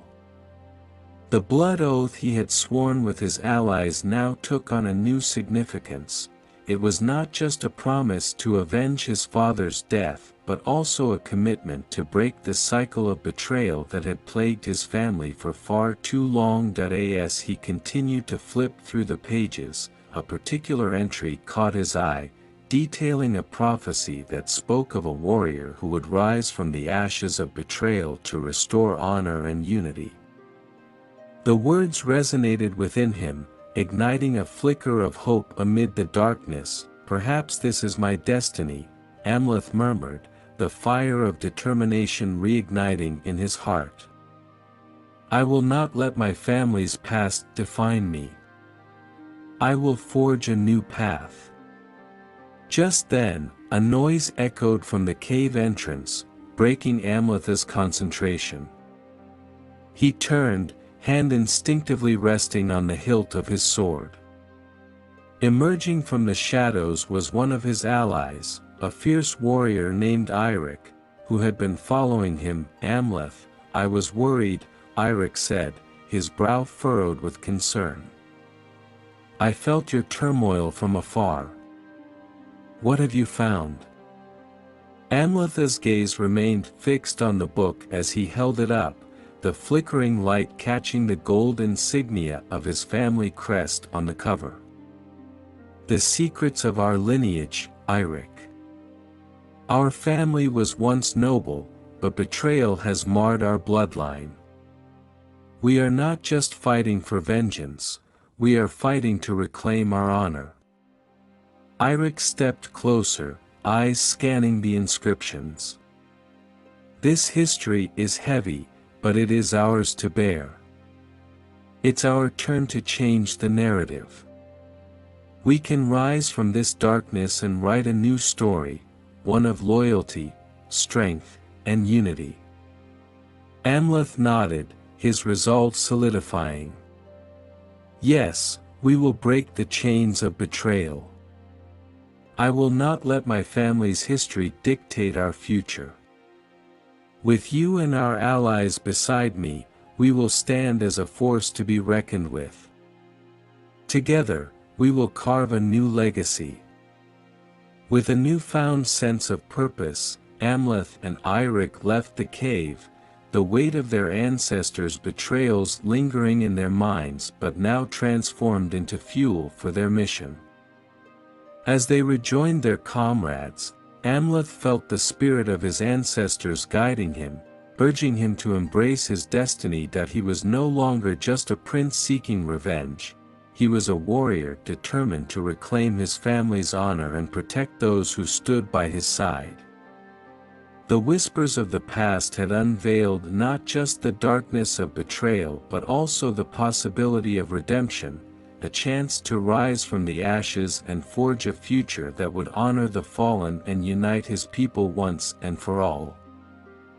As the days turned to nights, the air around the encampment thickened with tension and anticipation.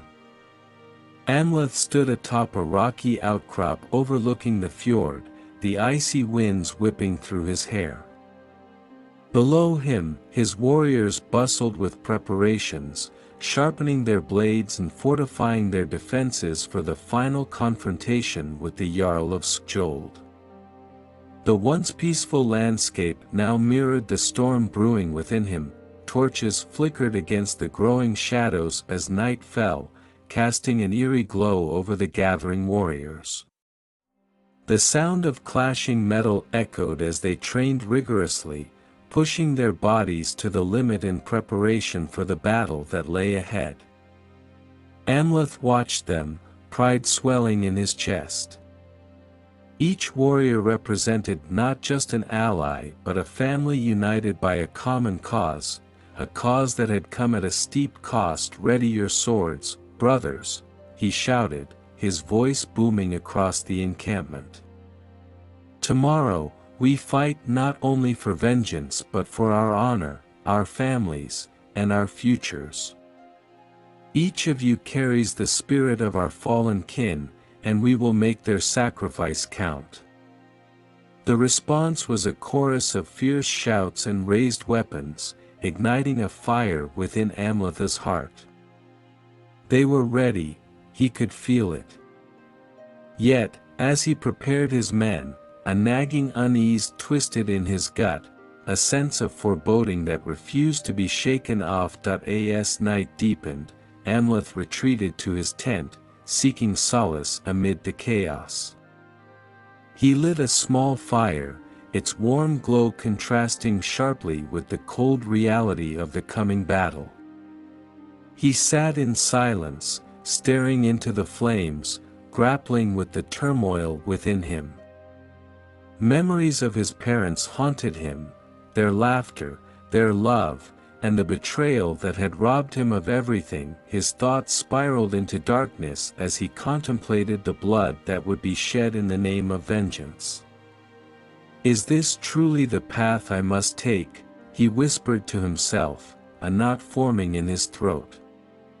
"Will my quest for revenge bring honor to my family or lead to further bloodshed and sorrow?"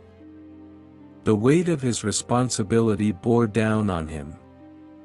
He had sworn an oath to his allies, promising them loyalty and courage in the face of adversity.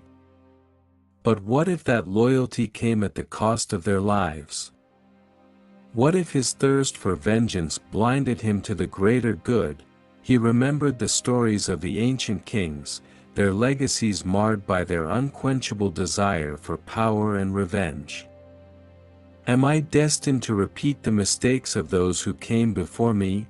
he pondered, frustration mounting. As he wrestled with his thoughts, a flicker of movement caught his eye, a figure standing at the entrance of his tent. It was Eirik, his loyal friend, who had always been attuned to Amleth's struggles. "Amleth," Eirik began softly, stepping into the light of the fire, "you carry a heavy burden. I can see the conflict raging within you. What troubles you?" Amleth sighed, the tension in his shoulders releasing slightly. "I fear that in my pursuit of vengeance, I may lead us down a path of destruction. I want to reclaim my family's honor, but what if that honor is stained by the blood of innocence? I do not wish to be remembered as a tyrant." Eirik knelt beside him, his expression earnest. "The desire for vengeance is natural, especially after all you've lost. But remember, it is not vengeance that defines you, it is how you choose to wield your power. You can fight for honor without losing sight of your humanity." Amleth's heart ached at Eirik's words. "You speak wisely, my friend, but the temptation for retribution pulls at me like a relentless tide. I feel the weight of my parents' spirits urging me forward. How can I honor their memory while still finding a way to protect those who fight alongside me?" Eirik placed a hand on Amleth's shoulder, grounding him. "Let their memories guide you, but do not let them blind you. You have the strength to lead us to victory, but the true test lies in your ability to temper that strength with compassion. A warrior's greatest power is not just in their sword, but in their heart." Amleth's gaze shifted to the flickering flames, contemplating the wisdom in Eirik's words. You are right. I must find a balance. I will honor my parents' memory, but I will not allow vengeance to consume me. I will fight to reclaim our honor while safeguarding the lives of my comrades. With newfound determination, Amleth rose to his feet, the internal storm within him beginning to settle. The gathering clouds above mirrored the tumultuous emotions swirling in his heart, but he was resolute in his choice. The path ahead would be fraught with challenges, but he would face them not as a blinded avenger but as a leader, one who would unite his warriors and carve a new legacy. As dawn approached, Amleth stepped outside his tent, ready to rally his warriors for the final confrontation. The winds howled around him, but he stood firm, embracing the storm with clarity and purpose. In the name of honor, loyalty, and the memories of the fallen, he would lead them into battle, not just as a prince seeking vengeance, but as a man fighting for a future forged in strength and compassion. The dawn broke over the icy landscape, a pale sun barely peeking through thick clouds, casting an ominous light upon the encampment. Amleth stood at the forefront, his heart pounding in rhythm with the drums of war that echoed from the warriors behind him. Today was the day, his moment of reckoning had finally arrived. Prepare for the siege, he bellowed, his voice cutting through the chilling air. We fight for honor, for our fallen kin, and for a future free of the chains of betrayal. Remember what we stand for. The men responded with fierce shouts, the weight of their swords and shields heavy in their hands, yet lightened by the fire of purpose in their hearts. Amleth felt the rush of adrenaline coursing through him, a potent blend of fear and excitement. He led his warriors toward the enemy's stronghold, each step echoing the resolve that had brought them together. As they approached the Jarl's fortress, a formidable structure perched atop a cliff, its dark silhouette loomed against the dreary sky. The air was thick with anticipation, the tension palpable. The time for words was over, now, it was time for action. Amleth raised his sword high, its blade gleaming even in the dim light. For our families, for our honor. Charge! With a roar, his warriors surged forward, a tide of fierce determination crashing against the defenses of their foes. The battle horn sounded, its shrill cry signaling the beginning of the end for the Jarl of Skjold. The moment they engaged, chaos erupted like a storm. The sound of clashing steel filled the air, mingling with the cries of battle. Amleth thrust his sword into the first enemy warrior he encountered, the force of his blows sending the man crashing to the ground. There was no time to relish the kill, he pushed forward, fighting with all the fury that had been building within him. The battlefield was a whirlwind of bodies, warriors on both sides collided like waves against the shore. Amleth maneuvered through the chaos, his instincts honed by years of training and hardship.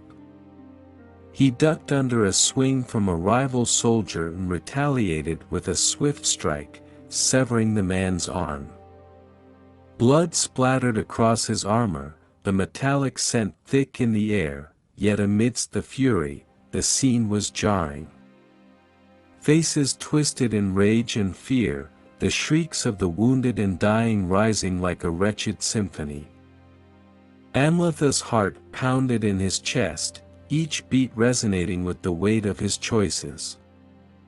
As he fought through the fray, he couldn't shake the feeling that in this quest for revenge, he was also losing part of his humanity. He found Eirik fighting alongside him, a whirlwind of blades and fury. Amleth! Eirik shouted, parrying an enemy blow. We need to break their lines. Push forward to the gates.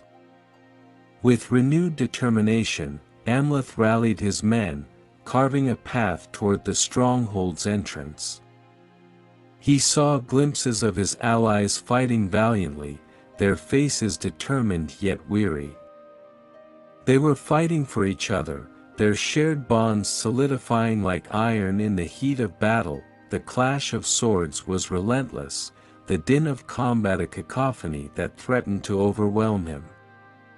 In the chaos, Amleth spotted the enemy commander, a hulking figure clad in dark armor, his presence imposing as he rallied his men.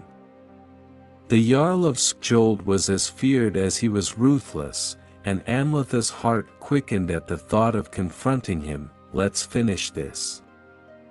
Amleth roared, charging toward the Jarl with a fierce determination. The world around him faded into a blur as he focused solely on his target, the chaos of battle swirling around him like a tempest. Just as he closed the distance, a sharp pain erupted in his side. He staggered, looking down to see blood seeping through his armor, a reminder of the violence surrounding him. Yet he refused to yield. With a guttural growl, he pushed forward, ignoring the wound and the stinging pain. As he met the Jarl in combat, their swords clashed, the force sending shockwaves through his body. Amleth felt the weight of their legacies colliding, the betrayal, the honor, and the fate that had led them to this moment. With each strike, he channeled his grief and rage, the echoes of his past guiding his hand. The battle raged on around them, warriors falling and rising like waves crashing against the rocks. Amleth fought not only for vengeance but also for redemption, battling against the shadows of his past. The Jarl was a fierce opponent, his strikes powerful and calculated, but Amleth's resolve burned brighter. Your reign of terror ends today. Amleth shouted, finding strength in his words as they echoed through the chaos. He summoned every ounce of energy, every fragment of his broken heart, and delivered a devastating blow that sent the Jarl staggering back. In that moment, time seemed to slow as Amleth seized his opportunity. He lunged forward, driving his sword deep into the Jarl's side, a final act of vengeance for his parents, for the kingdom, and for the bond of loyalty that had brought them all together. The Jarl fell, the weight of his tyranny crumbling beneath him as darkness washed over his eyes. Amleth stood over him, breathing heavily, the roar of battle fading into silence. Around him, the tide of combat began to shift as his warriors rallied, sensing the loss of their leader. Victory surged through the air, yet Amleth felt a pang of sorrow for the lives lost and the sacrifices made. As the echoes of battle slowly quieted, he looked around at the faces of his comrades, warriors who had fought alongside him, who had bled for the honor of their shared cause. They were battered but unbroken, their spirits ignited by the fire of triumph. In that moment, Amleth understood that this battle had been more than just revenge, it had been a fight for redemption and a chance to forge a new legacy. He had faced the darkness within and emerged with a renewed sense of purpose. As he raised his bloodied sword to the heavens, the chaos of battle began to settle, and the storm within him transformed into a sense of clarity and hope for the future. As the sun reached its zenith, casting a harsh light over the battlefield, the chaos of combat continued to unfold with ferocity.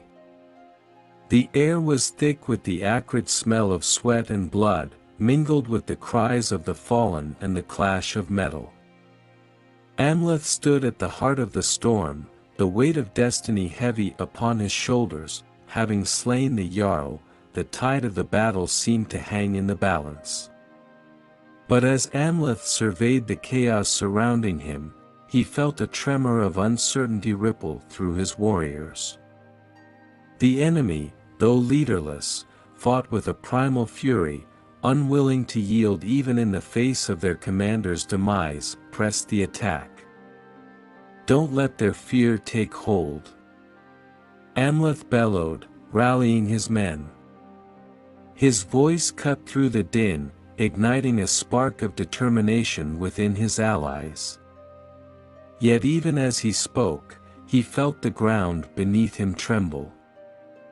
From the shadows of the fortress emerged a new wave of fighters, reinforcements that surged forth with ruthless intent, their eyes glinting with fury. Amleth tightened his grip on his sword, the familiar hilt grounding him.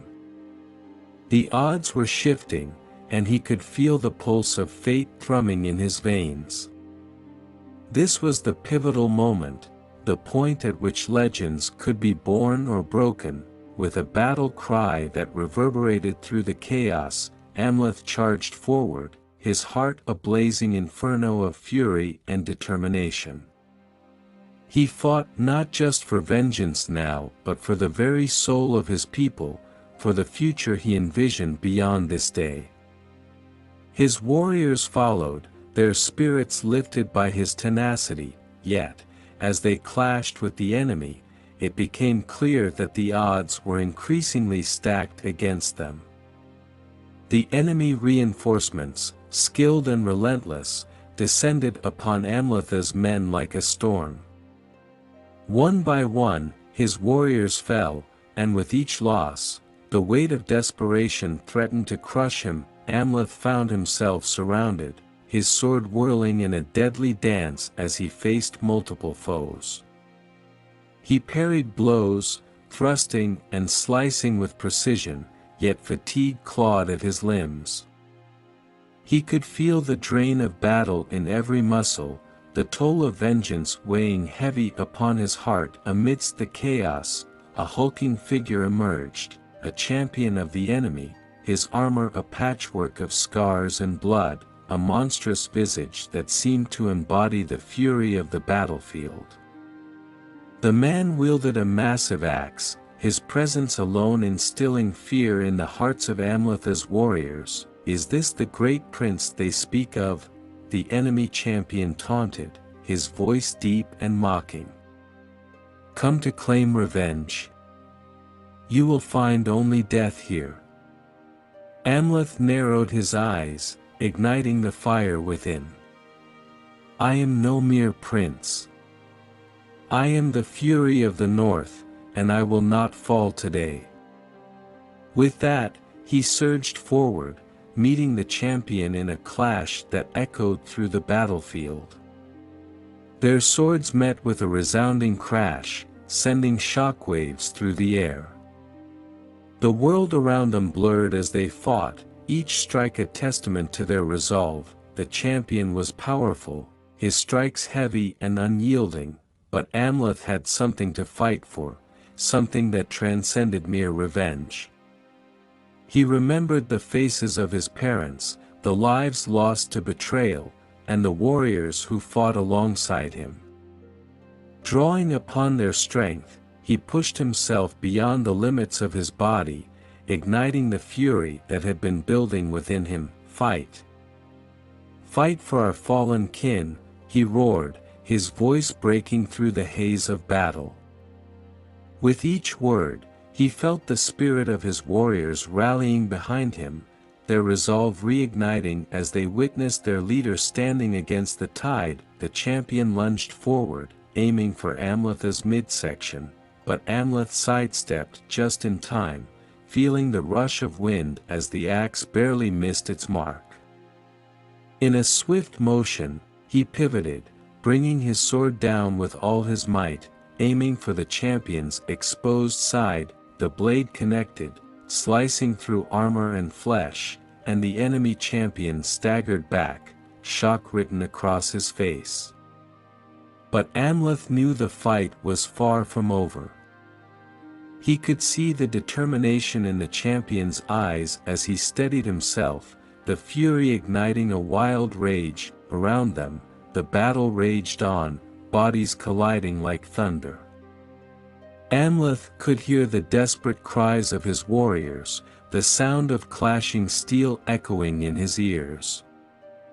The realization struck him: this was not just a fight for vengeance, it was a fight for survival, for the very essence of their identity as Norsemen. Amleth launched himself at the champion again, fueled by the memories of his family and the sacrifices made by his comrades. Each strike became a tribute to their honor, a defiance against the darkness that threatened to consume him. With one final, devastating blow, Amleth drove his sword through the champion's heart. The man fell to his knees, a look of disbelief in his eyes before crumpling to the ground, lifeless. Amleth stood over him, breathing heavily, a mixture of triumph and sorrow flooding his senses. In that moment, he felt a surge of energy flow through him, a clarity that pierced the chaos of battle.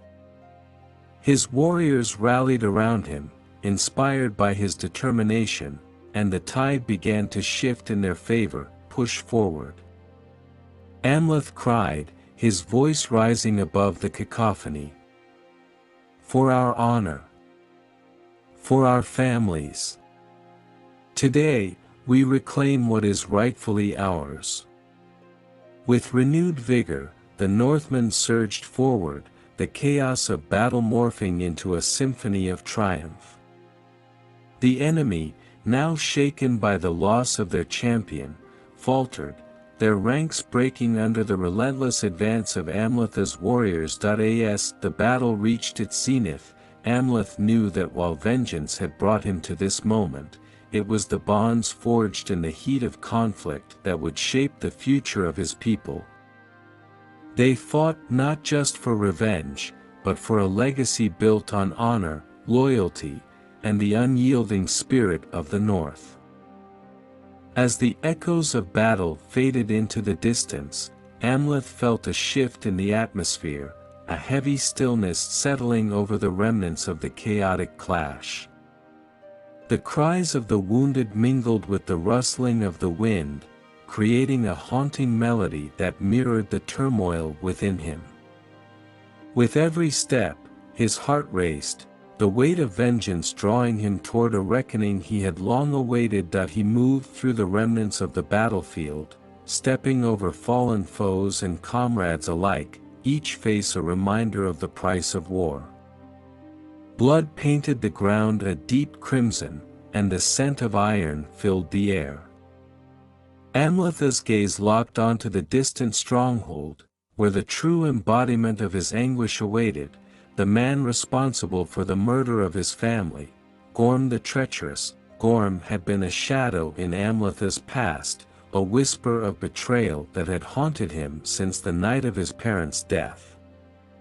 Now, the time had come to confront the architect of his suffering. Amleth felt a surge of energy coursing through him as he recalled the stories of his mother's courage, the strength of his father's legacy. He would not falter now. As he neared the entrance of the fortress, the air thickened with tension, every heartbeat echoing like a war drum.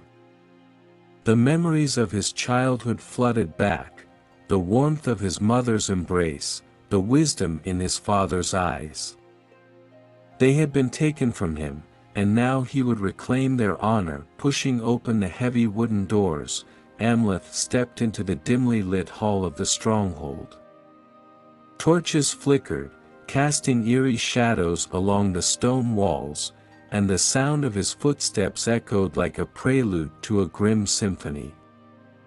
In the center of the hall stood Gorm, flanked by a handful of loyal warriors, a cruel smile curling his lips as he spotted Amleth. "Ah, the little prince has come to play," Gorm taunted, his voice dripping with mockery.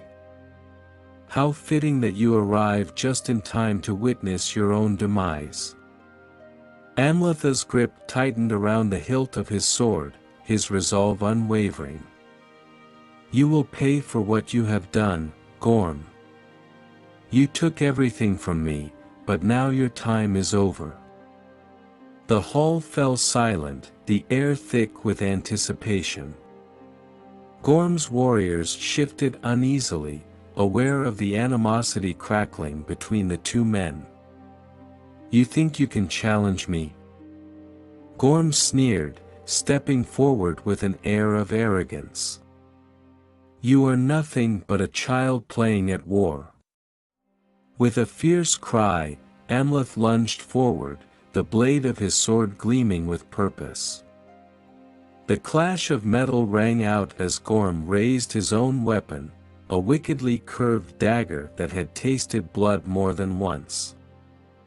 They collided with a resounding impact, and Amleth felt the shock of the blow reverberate through him. "I'll show you what it means to be a man," Amleth shouted, pushing against Gorm's strength. Their eyes locked, each man refusing to yield, their wills clashing like thunder. With each strike, Amleth could feel the weight of his parents' memories urging him on, fueling the fire of vengeance that burned within. Gorm fought back with ferocity, his movements calculated and lethal. "You think this is about honor? About revenge?" he spat, parrying Amleth's blows. "This is survival, boy. Only the ruthless prevail." But Amleth's heart was a forge, tempered by grief and rage. "I fight for my family. I fight for those who cannot fight for themselves." With renewed vigor, he pressed the attack, his sword cutting through the air with deadly precision. Their duel echoed through the hall, each strike a testament to their conflicting paths. Amleth found his rhythm, weaving between Gorm's attacks, his focus unwavering. The memories of his parents flashed before him, his mother's laughter, his father's wisdom, and with each moment, he felt their strength propelling him forward. Gorm's expression shifted from arrogance to surprise as Amleth landed a glancing blow against his shoulder. The man staggered back, shock evident on his face. "You've grown stronger than I anticipated, but this will not be enough." With a roar, Gorm charged, his dagger aimed for Amleth's heart. The world slowed as Amleth sidestepped, narrowly avoiding the lethal strike. In that fleeting moment, he felt a surge of clarity, a realization that the battle was not just against Gorm, but against the very darkness that threatened to consume him. With a determined heart, Amleth countered, delivering a swift kick that sent Gorm crashing to the ground. The dagger clattered away, and Amleth stood over him, sword poised for the final strike. The hall echoed with the heavy silence of anticipation, the tension palpable as the moment hung in the air. Gorm stared up at him, a mix of defiance and desperation in his eyes. "You think killing me will bring them back? You're a fool," he spat, his voice hoarse with rage. Amleth's grip tightened around the sword, the weight of his decision heavy in the air. "This is for my family. For the lives you destroyed." In that moment, Amleth understood the true cost of vengeance. It was not merely about revenge, it was about reclaiming his identity and honoring those he had lost. With a fierce cry, he plunged the sword into Gorm's chest, the man's eyes widening in shock as the life drained from them. The clash of wills had come to an end, and as Amleth stood over his fallen enemy, he felt a mix of triumph and sorrow wash over him. He had confronted the darkness that had haunted him for so long, but with victory came the bittersweet taste of loss. The memories of his family lingered in the air, a reminder of what had been sacrificed. As Gorm's body fell lifeless to the ground, Amleth knew that while he had avenged his family, the journey toward healing was just beginning. The weight of his past would always be a part of him, but now, with the battle behind him, he could begin to forge a new future, one built on the foundations of honor, loyalty, and the unyielding spirit of the North. As the sun dipped below the horizon, casting a deep orange hue over the remnants of the battlefield, Amleth stood amidst the wreckage of what had once been a stronghold filled with life. The thrill of victory coursed through him, but beneath that exhilaration lay a creeping shadow, a realization that gnawed at the edges of his triumph. He surveyed the aftermath. The bodies of enemies and allies alike lay strewn across the ground, their lives extinguished in the name of vengeance. Blood stained the earth, turning the ground into a macabre tapestry of loss and sorrow. The cries of the wounded echoed in his ears, a haunting reminder of the price of his bloodlust. What have I done? Amleth whispered to himself, the weight of his actions settling heavily upon his shoulders. He had sought justice for his family, but in doing so, he had unleashed a tide of violence that claimed far more than he had intended. As he looked into the faces of those who had fought beside him, he felt the sting of regret. Each warrior had their own story, their own dreams, and now they would never be fulfilled. His heart tightened at the thought of his mother and father, their spirits watching him from beyond. They had not raised him to be a harbinger of death, but a protector of their people. "Is this what you wanted for me?" he murmured, sinking to his knees amidst the fallen. Tears blurred his vision as he grappled with the implications of his quest for vengeance. In the stillness that followed the chaos, Amleth felt the true cost of his bloodlust begin to unfurl before him. The thrill of battle, the rush of revenge, it had all felt so justified in the heat of the moment. But now, as silence enveloped the battlefield, the reality of his choices weighed heavily on his heart. He could hear the quiet sobs of his surviving warriors, the men and women who had looked to him for guidance and leadership. Each tear was a testament to the lives lost, the families shattered. Their faces reflected a mix of sorrow and anger, a palpable disillusionment that pierced through the haze of his victory. "Amleth, we have won," one of his closest allies, Eric, said, his voice heavy with grief. "But at what cost? We have lost many good warriors today." Amleth's gaze fell to the ground, the gravity of Eric's words sinking in. I thought this was the only way to reclaim what was taken from us," he admitted, his voice cracking under the weight of his remorse. "But I did not foresee this devastation."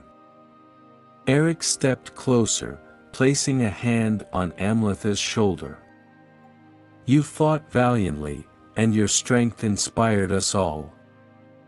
But vengeance has its price. It blinds us, and in our pursuit, we lose sight of what truly matters. Our people, they need hope, not just bloodshed. Hope." The word resonated within him, a flicker of light amid the darkness that threatened to consume him. He had long associated strength with vengeance, equating the two as if they were inseparable. Yet now he faced the unsettling truth: revenge had turned him into a vessel of destruction, and in that pursuit, he had shattered the very dreams he sought to protect. As night fell, the sky darkened, and a heavy fog began to roll in, obscuring the remnants of the battle.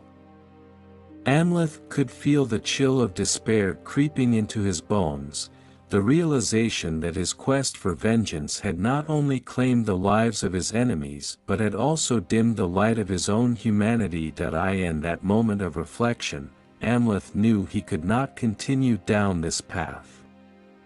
The blood on his hands was a heavy burden to bear, and the cries of the fallen would haunt him for as long as he lived. He had wanted to reclaim his legacy, to avenge his family, but now he understood that true strength lay not in revenge but in the ability to rise from the ashes and build something new. With a newfound resolve, Amleth rose to his feet, his heart heavy but determined. He turned to his surviving warriors, who stood watching him with weary eyes. "We will honor the fallen by rebuilding what has been lost. We will carry their memories with us, but we will not allow their deaths to be in vain." A murmur of agreement spread through the group, the fire of hope igniting within them. "We will forge a new path, one built on honor and unity," Amleth continued, his voice gaining strength. "No longer will we be driven by bloodlust. Together, we will create a future that reflects the legacy of our fallen kin." As the last rays of sunlight disappeared beyond the horizon, Amleth felt a flicker of hope ignite within him, a promise of redemption amidst the wreckage of his shattered dreams. The journey ahead would be fraught with challenges, but he was determined to seek a path that honored his family's memory while embracing the potential for healing and growth. In that solemn moment, amidst the quiet remnants of the battlefield, Amleth made a vow, to carry forward the lessons learned from vengeance, to honor the fallen with every step he took, and to forge a new legacy for his people, one rooted in love, honor, and the unyielding spirit of the North. The dawn broke over the horizon, casting a pale light across the battlefield where shadows of the past lingered like ghosts. Amleth stood at the forefront of his gathered warriors, a palpable tension hanging in the air. The weight of the impending confrontation pressed heavily upon him. Today was not just another battle, it was the culmination of a journey that had taken him through the darkest corners of vengeance and loss. Before him lay the remnants of the enemy's stronghold, now fortified with reinforcements summoned by Gorm's allies seeking retribution. Amleth had anticipated this moment, knowing that the death of Gorm would not go unanswered. The very air vibrated with the promise of violence, the sound of distant war drums echoing through the hills as his foes prepared for their last stand. His warriors, once filled with youthful eagerness, now bore the marks of fatigue and sorrow.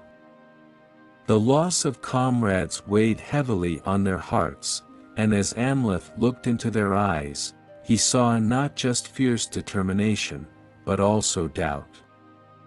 They had followed him through thick and thin, yet the path ahead was treacherous, fraught with uncertainty. Amleth stepped forward, raising his sword to the sky. "Today, we fight not just for revenge, but for the souls of our fallen brothers and sisters. We fight for the hope of a future where our people can thrive in peace, not fear." The warriors raised their weapons in unison, a roar of defiance rising to meet the heavens. Amleth felt the fire of their spirit ignite within him, and as he descended from the ridge toward the enemy lines, he embraced the gravity of the moment. This would be his final stand, and he would face it with the honor his parents would have expected of him. As they charged forward, the enemy's ranks began to shift, their fierce warriors emerging like dark specters from the mist. Amleth could see the figure of Sigurd, Gorm's most loyal lieutenant, standing at the forefront, eyes blazing with hatred. He had long sought to avenge his fallen master, and now he would meet Amleth in battle. The clash of steel rang out as the two forces collided, a cacophony of shouts and cries echoing through the valley.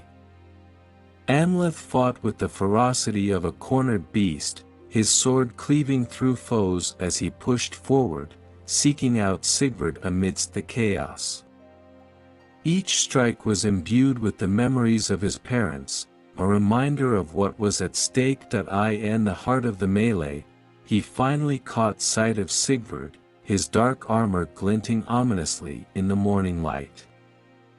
The man stood as a sentinel of vengeance, waiting for Amleth to approach. "You think you can defeat me, Prince? You've already lost so much," Sigurd sneered, his voice dripping with contempt. Amleth felt a surge of anger rise within him, fueled by the pain of his past. "You will pay for the blood you've spilled and the lives you've taken," he roared, advancing toward his enemy with deadly intent. The two warriors clashed, their swords ringing out with each parry and strike, a dance of death that sent sparks flying. Sigurd was fierce and skilled, matching Amleth's every move, but the prince fought with a raw, unyielding power that came from the depths of his grief and anger. "Your rage will be your undoing," Sigurd taunted, striking low and forcing Amleth to dodge. The sound of clashing metal and the cries of the wounded enveloped them, but Amleth remained focused, each breath steadying him for the final moment. With a powerful swing, Amleth disarmed Sigurd, sending his sword clattering to the ground. In that instant of vulnerability, the battle around them faded into the background, the chaos giving way to an intense stillness as Amleth's sword hovered above Sigurd's throat. "Finish it," Sigurd hissed, defiance in his eyes even as he lay at Amleth's mercy. "Do it. Prove you're no better than Gorm." Amleth hesitated, the weight of the moment pressing down on him. Here lay the embodiment of his hatred, the very man who had sought to destroy everything he loved. Yet, as he stood over Sigurd, he felt the burden of vengeance clash with the hope for a different path, the path of honor. "I am not like Gorm," Amleth declared, his voice steady despite the turmoil within. "I will not become the monster you wish me to be. Your life will not bring back the dead." With that, Amleth stepped back, sparing Sigurd's life. Instead of succumbing to the cycle of hatred, he chose to break it. The choice was not one born from weakness, but from a profound understanding of the cost of bloodshed. "Leave this place, and do not return," Amleth warned, his voice filled with the authority of a leader. "You will carry the weight of your actions, but I will not add to the blood on my hands." Sigurd scrambled to his feet, hatred burning in his eyes as he retreated, rallying his remaining men to withdraw. The tide of battle began to shift as Amleth's warriors surged forward, inspired by their prince's bravery and newfound resolve. The enemy, now fractured in spirit, began to flee, their will broken by the very choice Amleth had made to spare a life. As the sun reached its zenith, the battlefield lay strewn with the remnants of conflict, yet within Amleth's heart was a sense of clarity. This had been his final stand, not against a single foe, but against the darkness within himself. He had chosen honor over vengeance, and in doing so, he had paved a path toward healing. Standing amidst his warriors, Amleth felt the weight of his past begin to lift. The ghosts of his family watched over him, their spirits whispering of pride. The journey had been fraught with pain, but he had emerged stronger, forged anew by the fires of battle and tempered by the choices he had made. The final stand had come to a close, but the true battle lay ahead, a battle to rebuild, to honor the fallen, and to create a future where hope could flourish once more. Together, they would rise from the ashes, a testament to the strength of the human spirit and the power of redemption. The battlefield lay silent in the wake of the chaos, a hushed calm enveloping the remnants of a conflict that had once roared like thunder. Amleth stood amidst the fallen, the weight of his choices heavy on his shoulders. The scent of blood lingered in the air, mingling with the smoke that curled from the smoldering remains of what had once been a stronghold. As the last echoes of clashing steel faded into the distance, Amleth felt the gravity of what he had done settle over him. He had stood against the tide of vengeance, confronting not only his enemies but also the darker aspects of his own soul. The decisions he had made in the heat of battle would define not only his future but also the fate of his people. He glanced around, taking in the sight of his warriors, weary but resolute. They had fought bravely, driven by their loyalty to him and their shared desire for a better future. Yet even as victory belonged to them, the cost was undeniable. The faces of the fallen haunted him, each a stark reminder of the path he had chosen. The memories of his family flashed before his eyes, the warmth of his mother's embrace, the wise counsel of his father. They had raised him to uphold honor, to protect the innocent, and to strive for a world where hope could blossom amidst despair. Now, with the echoes of battle fading, Amleth understood that true strength lay not in revenge, but in the courage to make choices that honored the legacy of those who had come before him. As the sun dipped low on the horizon, casting long shadows across the battlefield, Amleth took a moment to reflect on his journey. From the idyllic days of his childhood, filled with laughter and love, to the dark night of betrayal that had forever altered his fate, every step had led him to this moment. The road had been fraught with pain, but it had also been illuminated by moments of profound clarity. He thought of the fierce winds that had guided him to Iceland, the allies he had forged in the fires of conflict, and the friendships that had blossomed amidst the chaos. Each encounter had shaped him, teaching him lessons of loyalty, sacrifice, and resilience. In seeking revenge, he had discovered the importance of mercy and the strength that lay in unity. Amleth's heart ached as he recalled the faces of his fallen comrades, their laughter, their bravery, and their unwavering loyalty. Each life lost had been a thread woven into the tapestry of his journey, reminding him that every choice carried weight. He could no longer afford to be consumed by vengeance. He needed to honor their memories by forging a new path, one that embraced life instead of death. Standing at the precipice of a new dawn, Amleth felt the winds of change brushing against his skin. It was time to rebuild, not just the physical structures that had been torn down in the name of war, but the very spirit of his people.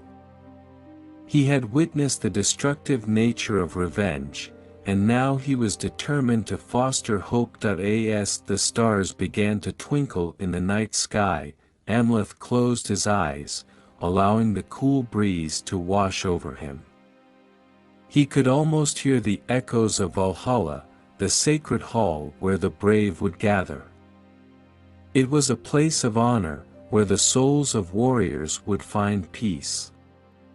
He yearned for that sense of belonging, not just for himself, but for all those who had fought alongside him. May the echoes of our choices resonate through eternity, he whispered, a silent prayer to the gods. May we honor the fallen and strive for a future where our children can thrive in peace. In that moment of introspection, Amleth resolved to carry forward the lessons learned from his journey. He would be a leader who valued compassion over cruelty, one who embraced unity in the face of division. His legacy would not be one of bloodshed but of resilience, hope, and the unwavering spirit of his people. As he opened his eyes, Amleth gazed upon the horizon, where the first light of dawn began to break. A new chapter awaited him, a chance to forge a path that would honor the sacrifices made in the name of revenge. With each step he took, he felt the echoes of Valhalla guiding him forward, a reminder that even in the face of death, life could emerge anew. Together with his warriors, Amleth would rise from the ashes, not as a prince consumed by vengeance, but as a leader who understood the true meaning of honor. The journey ahead would be long and fraught with challenges, but he was ready to face it all, determined to create a legacy that would resonate through the ages.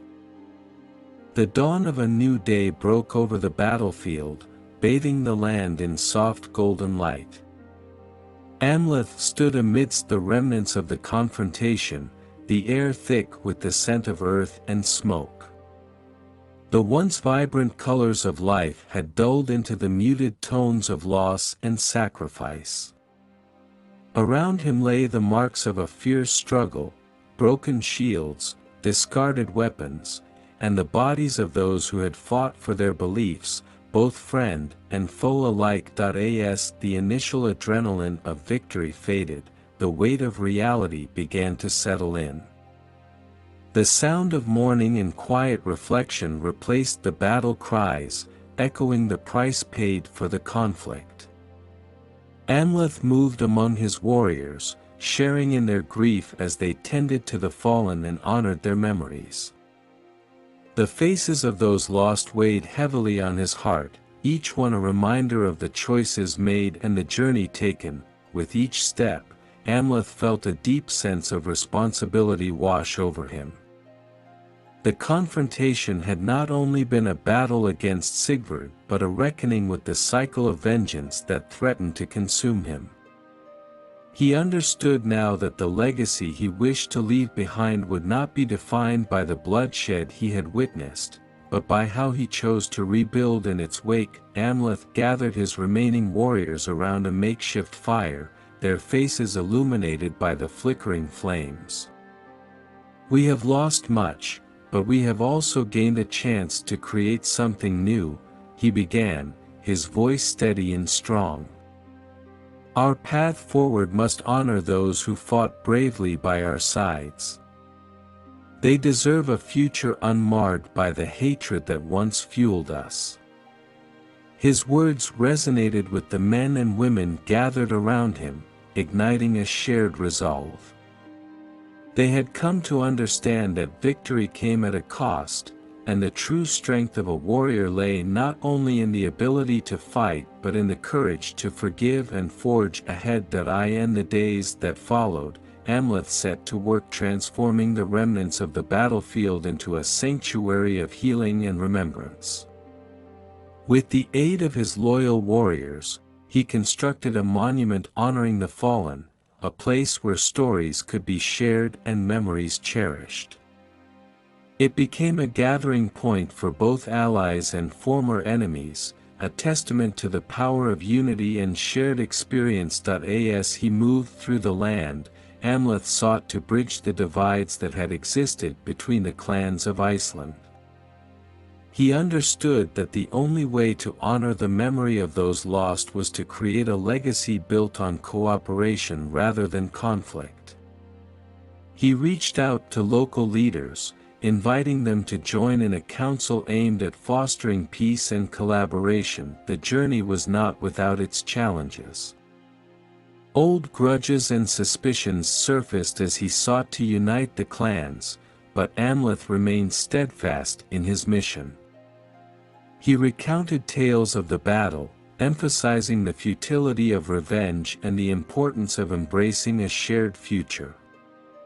His sincerity and determination began to break down the barriers, inspiring others to join him in forging a new path. As the seasons changed, so too did the landscape of Iceland.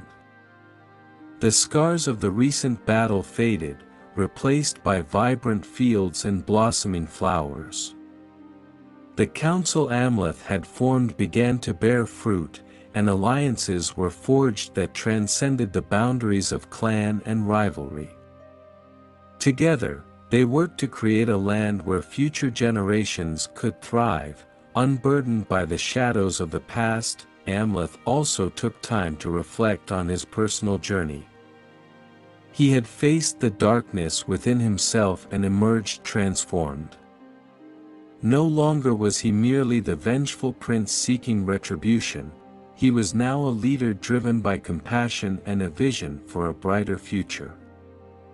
Each choice he made was a step toward building a legacy that would resonate through time, a legacy not of bloodshed, but of resilience, hope, and healing. As he stood before the monument honoring the fallen, Amleth felt a profound connection to the spirits of those he had lost.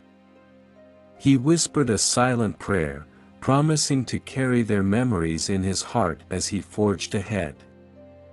The echo of their bravery would guide him, reminding him of the sacrifices made and the path he had chosen. In time, Amleth's name would become synonymous with peace and unity in the north. His legacy would inspire tales of honor passed down through generations, a reminder that even in the face of death and despair, the human spirit could rise anew, carving out a future filled with hope and possibility. As he gazed toward the horizon, Amleth understood that his journey was far from over.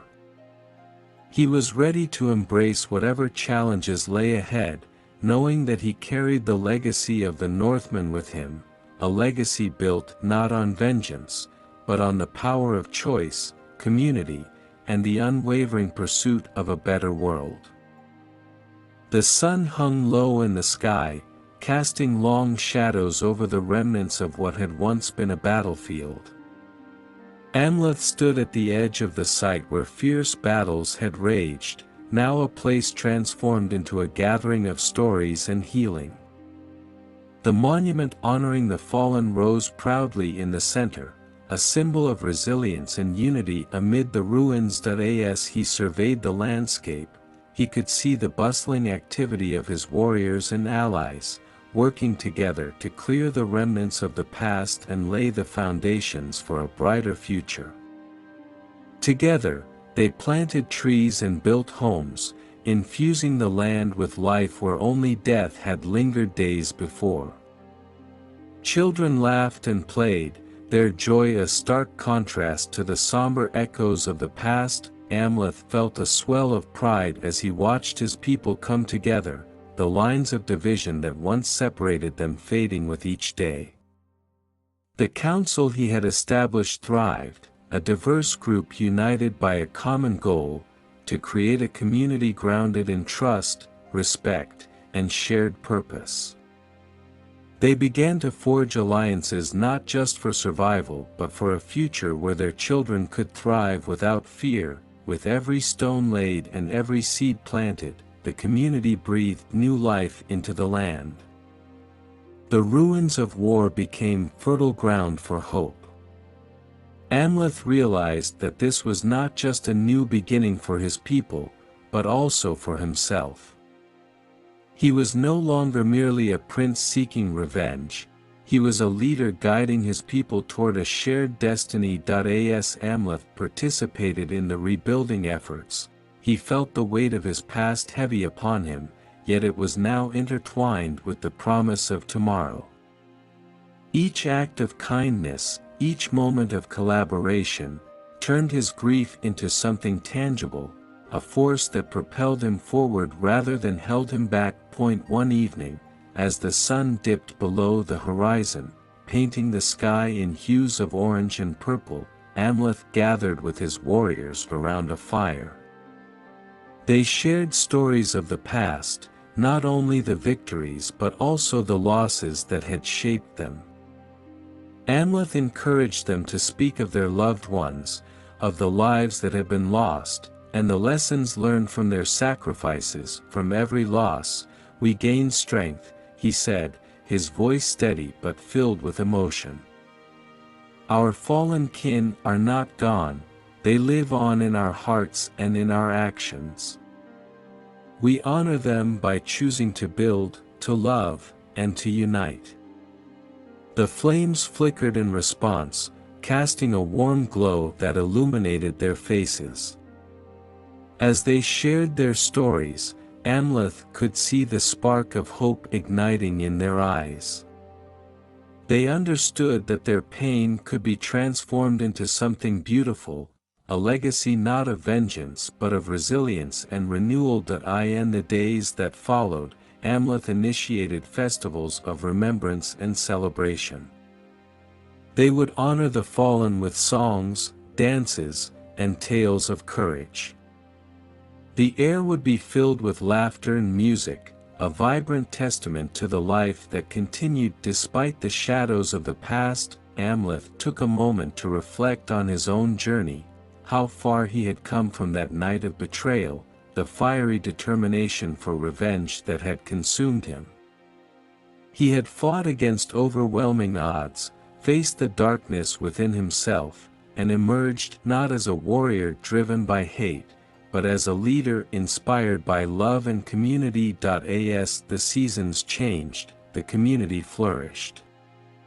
They began to cultivate the land, planting crops and establishing trade routes. The bonds forged in adversity became unbreakable as they worked together to create a sanctuary where past grievances could fade into the background, replaced by a shared vision for a prosperous future. On a quiet evening, standing atop a hill overlooking the village, Amleth breathed in the fresh air, filled with the sense of new growth and possibility. The sun was setting, casting a golden light over the land, illuminating the laughter and life below. He felt an overwhelming sense of peace wash over him, a connection to the earth and his people that filled the void left by his losses. Looking out toward the horizon, Amleth understood that this was only the beginning. The road ahead would be fraught with challenges, but they would face them together. Hope had been forged from loss, and he was determined to honor that hope with every step he took. As the last rays of sunlight kissed the earth goodnight, Amleth whispered a silent vow to the winds. "I will carry their memory forward, and with it, I will guide my people into the horizon, a horizon filled with promise, where the spirit of the Northmen will forever endure." And with that, he felt a renewed sense of purpose, ready to embrace the future alongside those who had chosen to rise from the ashes of despair and build a life worth living.